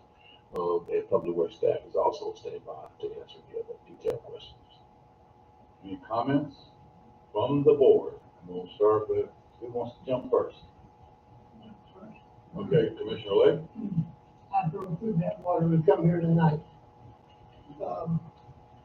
I know we need to do something up there, but we don't want to do anything that's gonna costs us a lot of money and our taxpayers have to pay for it, through us. When they can do it with the drainage project at, Collier School. I also drove through that water on Rockfish Road to get here tonight. So I'm just interested in to see what will happen here tonight. Let's see what we can do with it. Thank you, Mayor. Commissioner Lynn, Commissioner Frazier. I know by redoing that road, it's not gonna stop the problem. The water's still gonna go there and the potholes coming back. When they take those two houses, and I think they've already got them marked to be torn down, could we not have them to dig would you call it a retention or detention pond? A small one on each side of the road or something that water could go into? Because what's gonna happen if we do that and DOT doesn't start in 2025 and the potholes come back? Then who's gonna fix those potholes? Are we gonna take the responsibility of keeping them filled, or what do we do from that point? I will say that we did put a call to DOT today to discuss the possibility of a detention or some type of system on those two parcels temporarily. The thought process is that if we show that we're putting some skin in the game with this proposal tonight, maybe they would entertain that. I'm not sure. We will remain in constant conversations and communications with them throughout this process, but we do feel that the shelf life that a full depth replacement does by us, we do feel confident that should at least prevent or at least improve Deeper Circle to the point where it should last until the drainage project is put in by the DOT. Okay. Anybody else? Commissioner Sorolla? So I guess, I don't know, kind of what you're saying. This will last long enough for us to wait for the road widening, correct? Yes. Because what we're looking to do, can you describe exactly what we're looking to do to kind of remedy that area? Full scale at the, so ultimately, we're making improvements that'll buy us some time. When I mentioned that there was work done by private citizens, they're doing what we call a cold patch, which is very temporary. That lasts about 3 months, which is why they're putting something in the pothole that is not good. It's going to pretty much last until the next rain. This full depth replacement is digging up the entire portion of the road for 100 feet and putting the correct subbase in and then putting the asphalt back. That buys us the time. So ultimately, when that drainage system is put in by DOT, because the problem is there's nowhere to run the water to. So when we actually come back after the drainage system is in, then you can do full curb and gutter and sidewalks along the entire DOT Deeper Circle roadway. That now means that the water that is captured in the drainage, in the curb and gutter, is flowing towards the drainage system in the roadway in Rockfish that is going to be installed by NCDOT. At that point, we'll be perfectly willing to take over the road in perpetuity and make it a town road because we brought it up to the full compliance. The issue has always been we didn't want to actually spend the amount of money to do that now because we would have to put the drainage system in, and that pretty much takes the cost to a level that I can't recommend. And so with us knowing that there's a let date coming, I don't think we should do nothing until the drainage system is put in. But this proposal, and I have to give the game ball to Don Cisco to come up with this idea, this fix is much more sturdy than a cold patch. This is a fix that will last us a few years until that system is in place. And then we'll probably come back to you guys for the authorization to bring the entire road up to full DOT standards and Town of Hopeville standards. So that's the plan of action. It's just that, you know, we've constantly been hearing about this road as long as I've been here. I've been here going on 10 years. And Don and Bruce and I have been talking for quite some time, like, what can we do? And I was gonna propose something pretty radical, and then I came and told me that he didn't think that was gonna be a good idea. And so we came up with this proposal, and I contacted Mayor and Mayor Pro Tem. I think we figured it out, and I do think this is a plan of action that does address the concerns, because we've always talked about this is an orphan road, it's not mine, it's not DOT. The issue at hand is the people who actually access that road are Town of Hope residents. And so that's why we felt comfortable when we got the let date. I think we can do something now, because we do have a window that is a little bit more finite than what we had before. Thank you. Just one more comment. And this is good because we know we only need it for a few years. That's all we need it to last. So it's not like it's a 10-year, we're hoping it'll last 10 years. We only need it to last a few years and then we're golden. So. Thank you. Go ahead.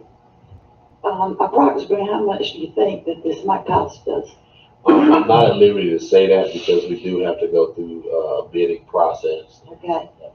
And how will we pay for it? I will say that it cannot come out of the power bill, because the fact that this is not an Action Town road, it makes it ineligible for power bill funds. So Drew is going to throw something at me when I say this, but it's going to have to come out of the general fund. Is there not a way that since this is stormwater, we could take it out of the stormwater account? I would think that would be the place that we would take the money from. Technically, this is a street repair, which puts it back into the public works. All right. Good. But again, we're just asking authorization to proceed with bidding.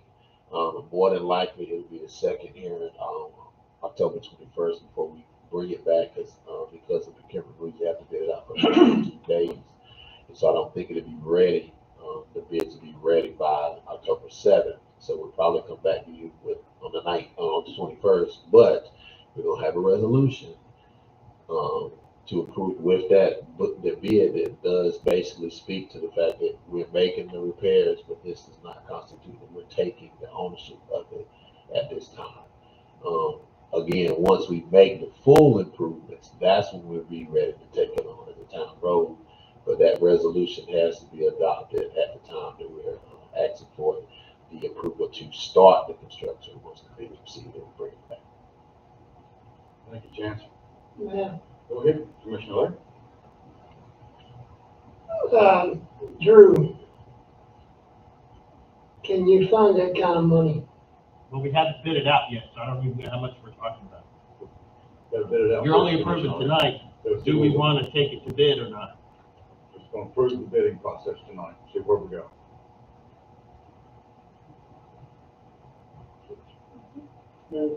Good? Yes, sir. I got one thing to add on this. A lot of folks are gonna ask this question, because I heard it this weekend. Why is this action important? I'm gonna tell you why.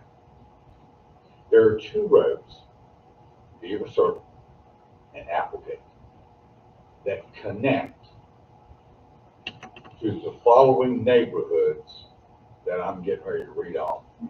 And I asked Emily, our planning to provide. I want you to listen to this list. And these are all citizens of Hope Mills. All. Valley Inn, phase 1, 2, 3, and phase 2, 201 lots, either single family or multi-family. That's 201. Count with me. Southampton and Timberlake, 216 lots, plus or minus. West Hampton, 120 lots, plus or minus. Village Green, section 1, 2, and 3, 290 lots, plus or minus. Village Green Apartments, seems like they range from 3 to 4 apartments, each building totaling 52, plus or minus. And then we've got those Deaver Circle apartments, duplexes, and those are 5 lots. The total that depend on these 2 roads to go to work, to come home, to raise their families and live in Hope Mills, 884 residents. And they're all citizens of this town. That's why. This road is their entry and exit. We have waited for years for DOT to widen the project because to put in the stormwater drain, you're looking at $4+ million to do it. DOT now has changed the widening project in 2 phases.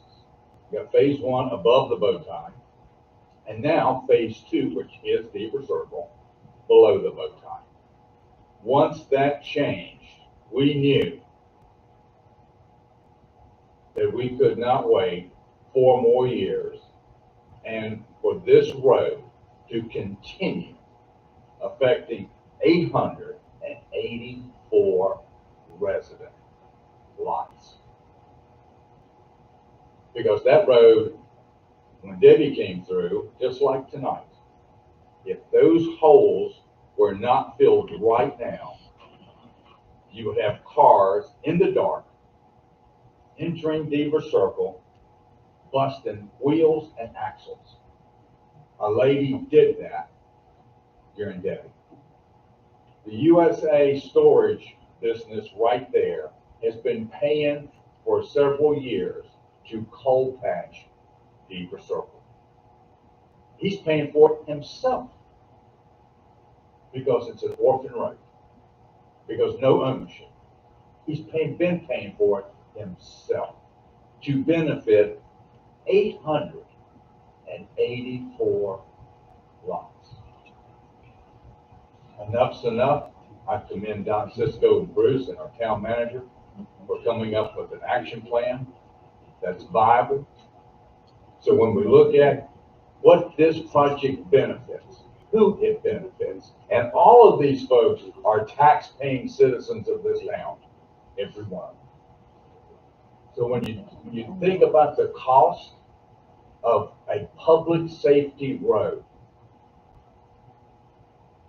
I think what we're asking the board to do tonight to approve this bidding process is the right thing to do for all of these 884 residents that use this road every day. And they don't know it's an orphan road. And Mayor, I actually like to point out it's 884 lots. That's 2 and 3 family households. So you're looking at almost over 2,000 people. That's 884 pieces of property that are 2 and 3 bedroom houses on each one of those lots. Mayor, Go ahead, Commissioner Martin.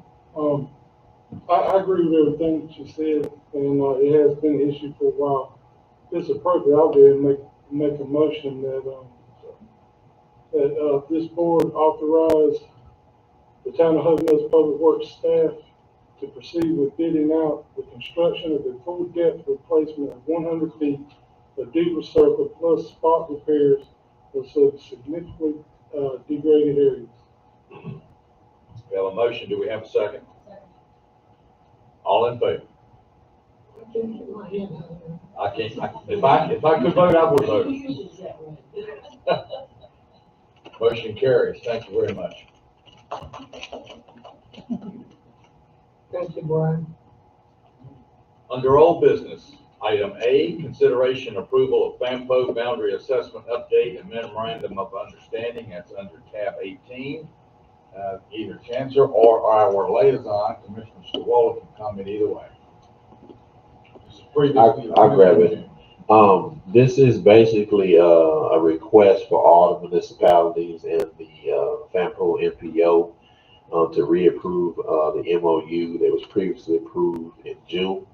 One of the major amendments that they added to the MOU was simply to include the establishment of the advisory board, the TAC, the Technical Advisory Board Committee, and Commissioner Scroll and I are on the TAC and TCC. And so this is more of a house cleaning item. It's not anything significant, but this is going to all the municipalities for readoption. Okay. Any comments from the board? Do we have a motion?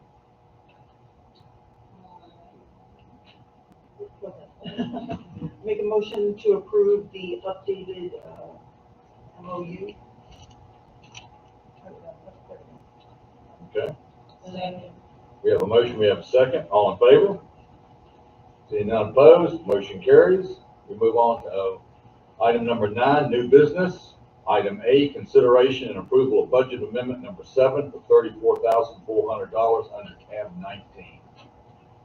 Chief, you got this one? Yeah, this is Yes, for the drug forfeiture fund. drug forfeiture, the stuff that we sold. Drug forfeiture. We'll tag team. This is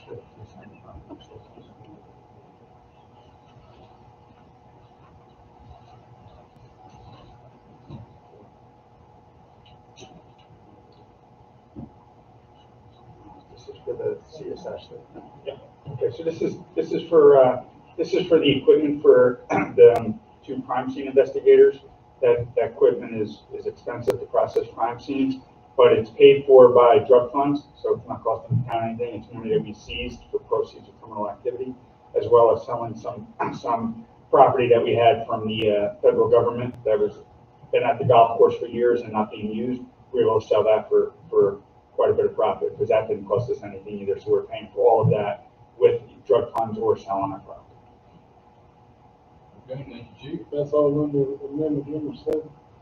Yeah, just to give you an update, every time we use the drug forfeiture funds, they're reserved restricted money. So anytime we spend it, it's not part of the operating budget. We have to do a budget amendment in order to spend it, and every budget amendment has to be approved by law.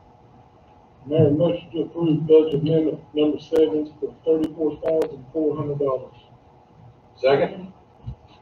We have a motion, we have a second. Gotta wait a minute, Mayor Pro Tem returns.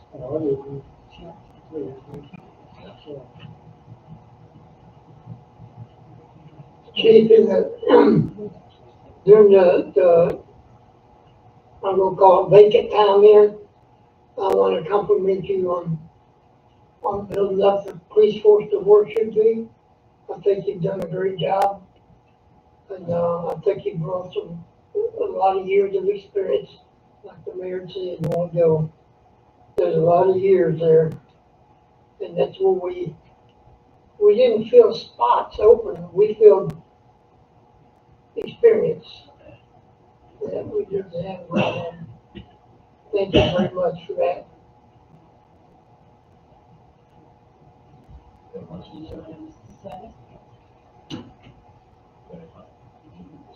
We realized you were going to make a motion. Okay, all in favor? Seeing none Did you opposed? get a second on that? Yep, sure did. Motion carries.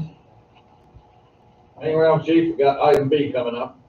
Consideration and approval of 1 school resource officer, and that's under tab 20. And I'd like to remind the board that, tonight we have the contract that's in front of us for consideration.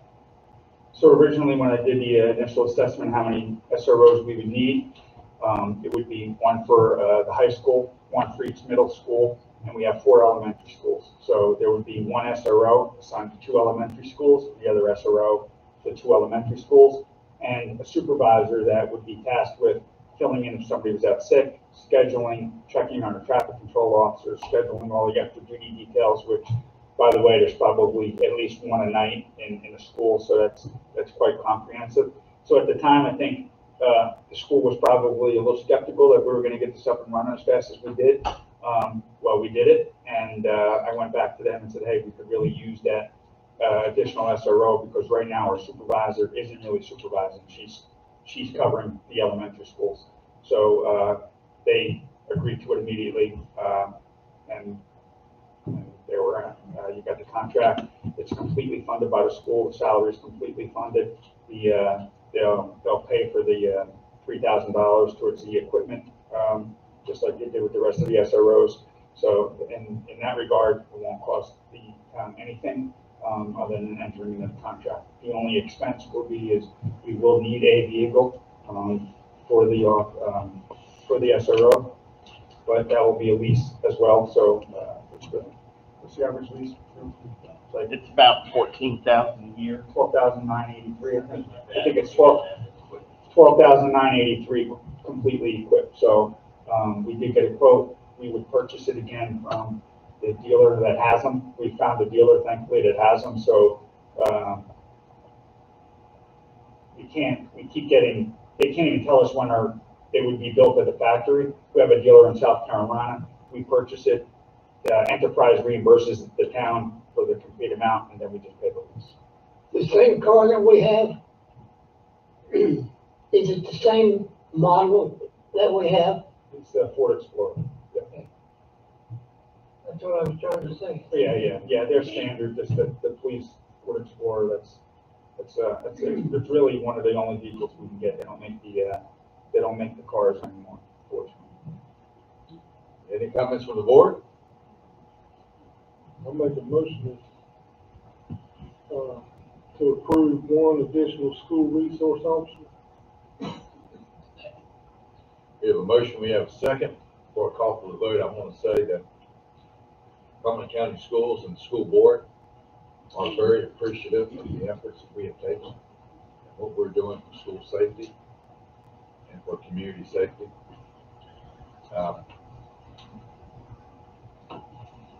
We definitely started this process. We're 100% with SROs, and are we 100% with traffic control officers? We have one, we have two openings, one, as we would call it, full-time, which is every day.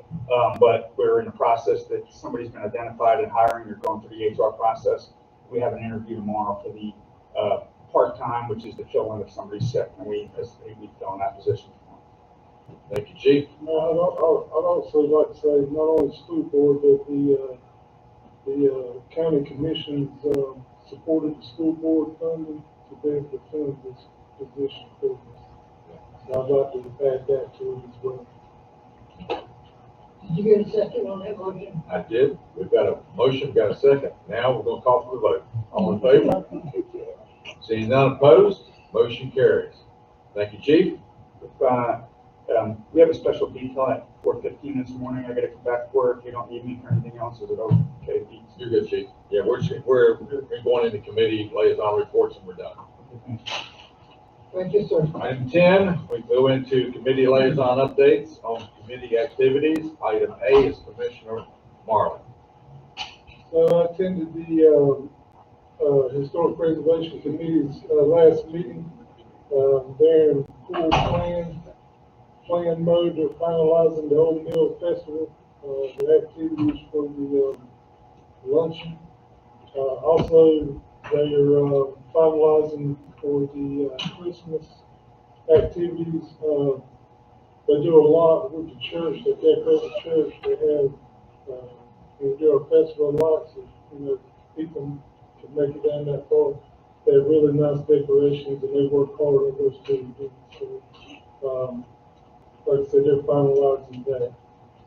That's all I have. Thank you, Commissioner Marlin. Next is Commissioner Creighton. I was not actually at the last meeting. I was planning on going, but I had a veteran here in town that needed help. So Sharon Reeves and I went to pick up her car. She had a stroke.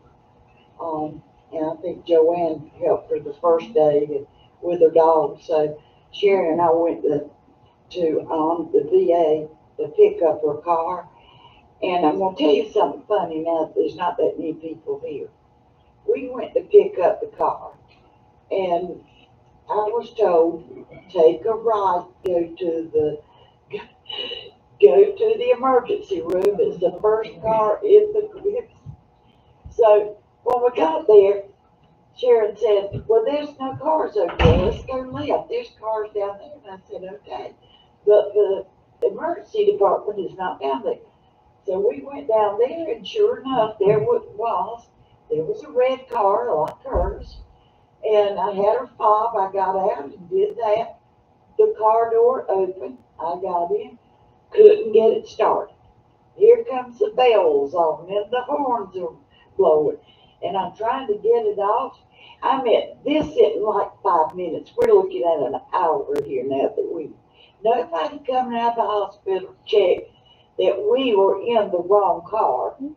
So we finally went to the emergency room and the police came out and said, yeah, we saw y'all on the video.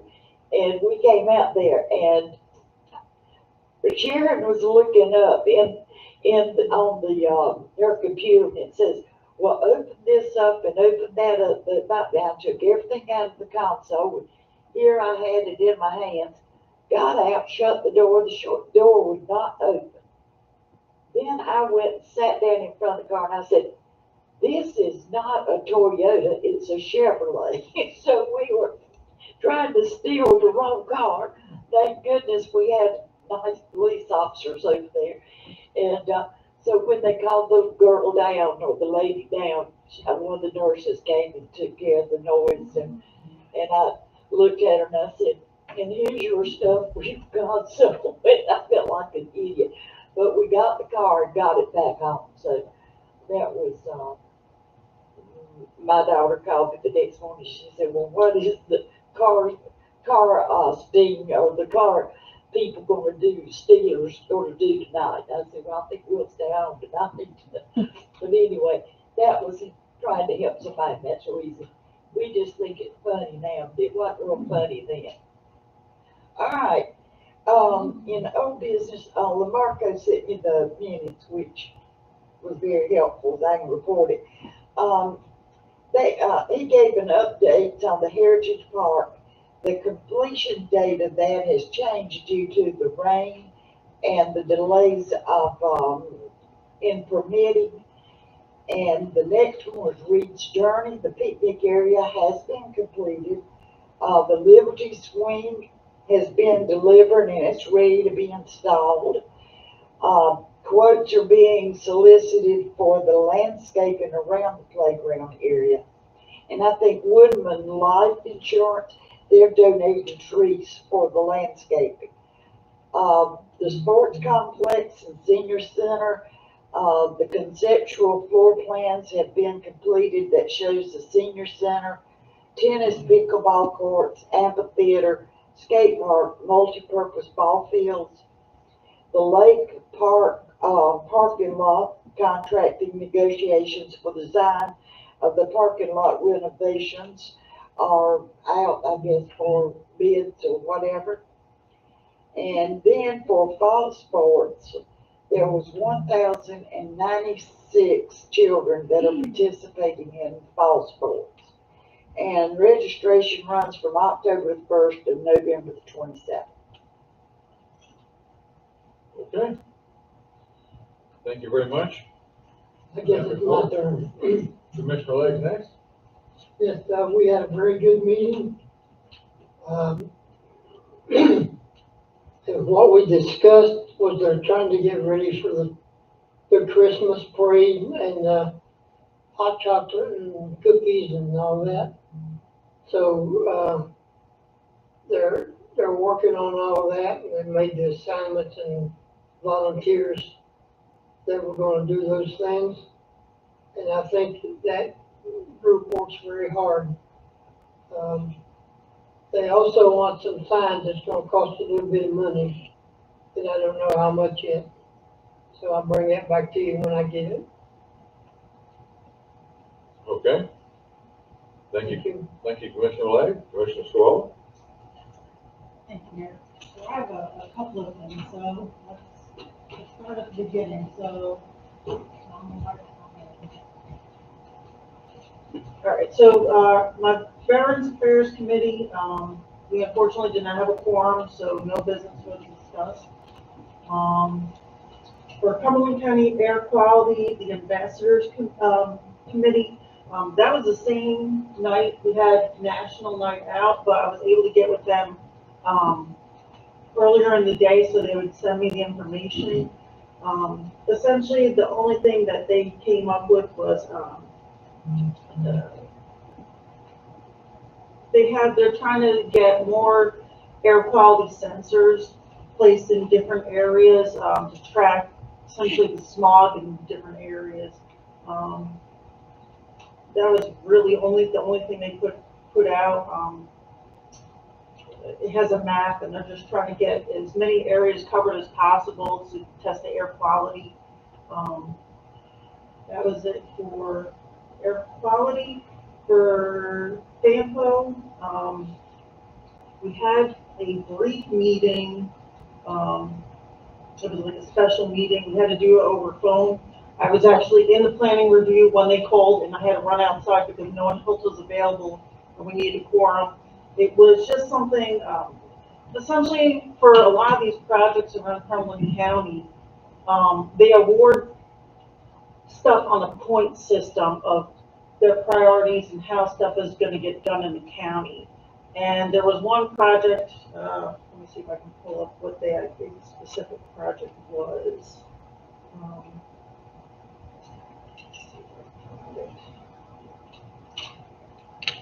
Thursday.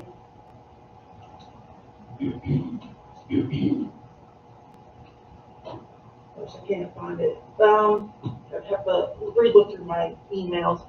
But the way they award these points determines the priorities, and it goes through FRAMPO, their people, and they have their own like essential committee of how they decide what the projects are. If they know the project's never going to get high enough in the priority list, they may take the points from one and add points to another. And so essentially that's what we had to do the special meeting for, is take points from one thing to move it to another position. That was the only thing that we had for that special meeting. They only meet quarterly, so we don't have many meetings as it is. Let's see. Chamber of Commerce. So as the town manager had spoke earlier, we have the fish fry this coming weekend. We also have coming up, we just posted it on Facebook today, the chili cook-off, November 9th. So those who want to compete in the chili cook-off, or maybe help judge, because God, it's so much chili, and I was so, 2 years in a row, I'm so sick. I did that 1 year. It's too much chili. I mean, it's delicious chili, don't get me wrong, but that's a lot of different chili to eat. But the information is on the Chamber of Commerce Facebook and website if you want to register for the chili cook-off.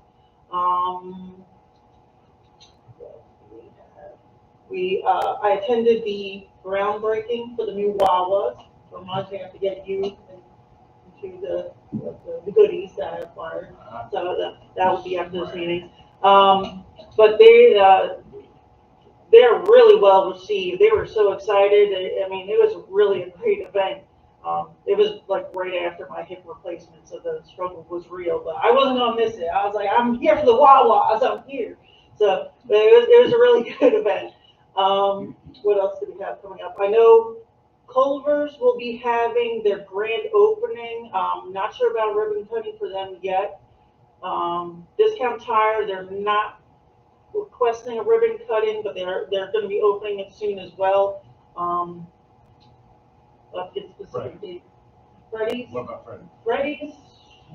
It's at 27. Yeah, that one's really soon. Yeah. So that's really coming up soon. So, but looking forward to it. So that I think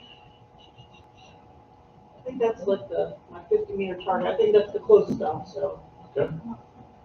Thank you very much, Mayor Pro Tem Dr. McCray. I will start with my prime movers. They met for the first time this year.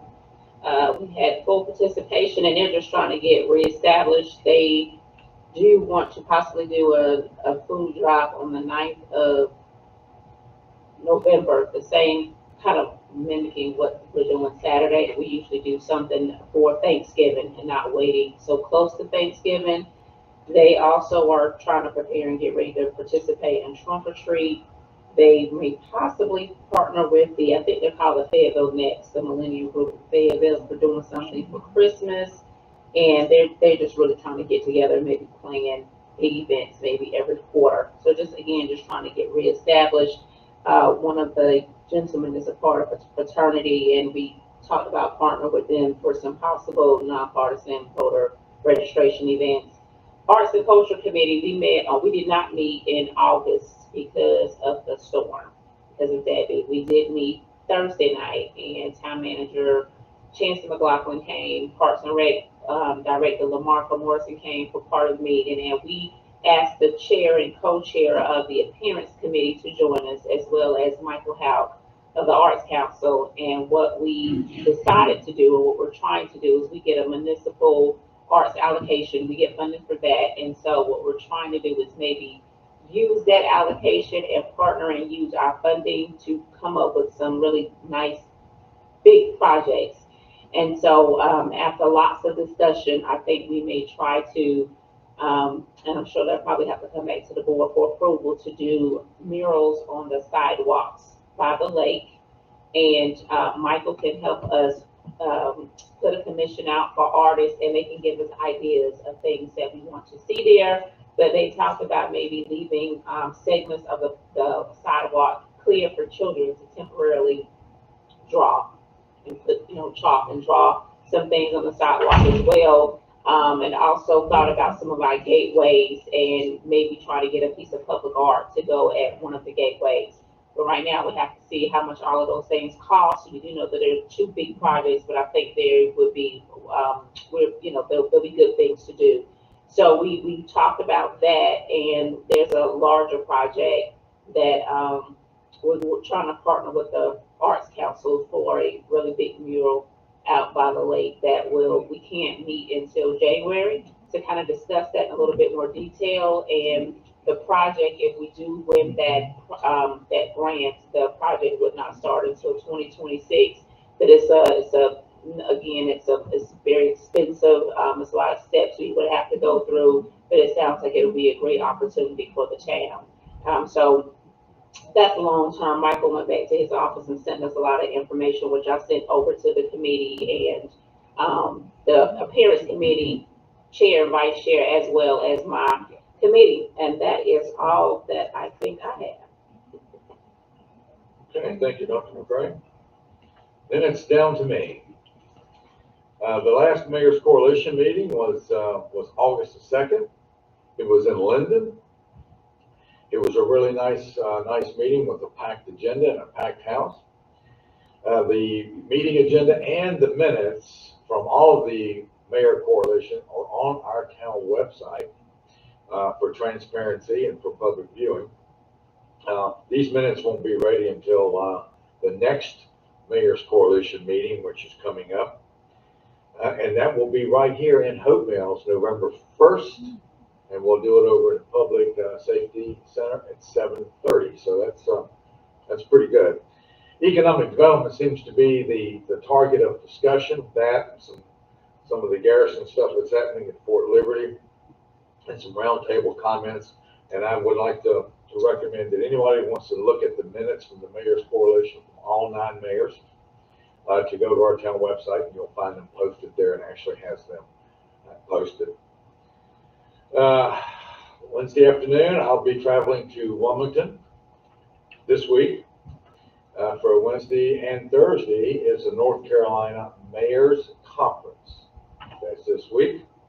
That's where I'll be until I get back Thursday. I'm excited to go down and meet with the other mayors from the 100 counties in North Carolina. And then Friday is our Economic Development Committee, a meeting on campus by the Fayetteville Economic Committee. That's a big one on workforce development at 10. So that's coming up at FTCC on Friday. Other than that, that's all I have for my committee reports. Okay.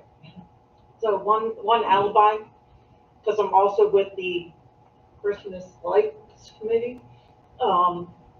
We have ordered new Christmas lights. We have received them. So they're nice LED lights for the poles. They're going to be, we ordered half of snowflakes, the other half wreaths with bows. So it's going to look real nice. We're only buying a little at a time. We kept within budget of what we were given. So It's gonna be nice this year. All right, thank you. That's it for our liaison reports. Item 11 is monthly reports. That's all up under tab 21. Reminders, those are all there too. Our next board meeting will be October 7th. We've got a couple of things happening in October. One of them is the board meeting on the 7th. And then we've got our next community forum in Parks and Rec building. That's October 17th coming up. So just want to make sure that we highlight that. And of course, Old Mill Festival in the park, and that's October 19th. And all that's coming up in the month of October. Well, it's been a long night. I think we've got a lot done tonight, board, especially on a rainy night with a lot of rain, but nonetheless. You have? I know y'all have noticed that the railroad ties are moved from the trestle. And you can look at this book, it took me 6 phone calls. And I don't know how many people to go through, but I finally found the man that was in charge of the track supervisor for Cumberland and Rocky Mount and all that area. It only took 3 months. He said, "Oh, well, I'll look at it and we'll see." And I said, "Well, there's been 2 fires over there by the homeless and they're moving up. They're going to set it on fire. And if they set them on fire, they're going to set the tracks on fire." So last week they came and got them. So all of those railroad ties are gone. Yeah. Well, that's what it sounds like. Whatever it takes. Thank you very much. Do we have a motion to adjourn? We have a motion, we have a second. We are adjourned. Oh. Am I going to the gym? Night, Dan. Oh, Dan.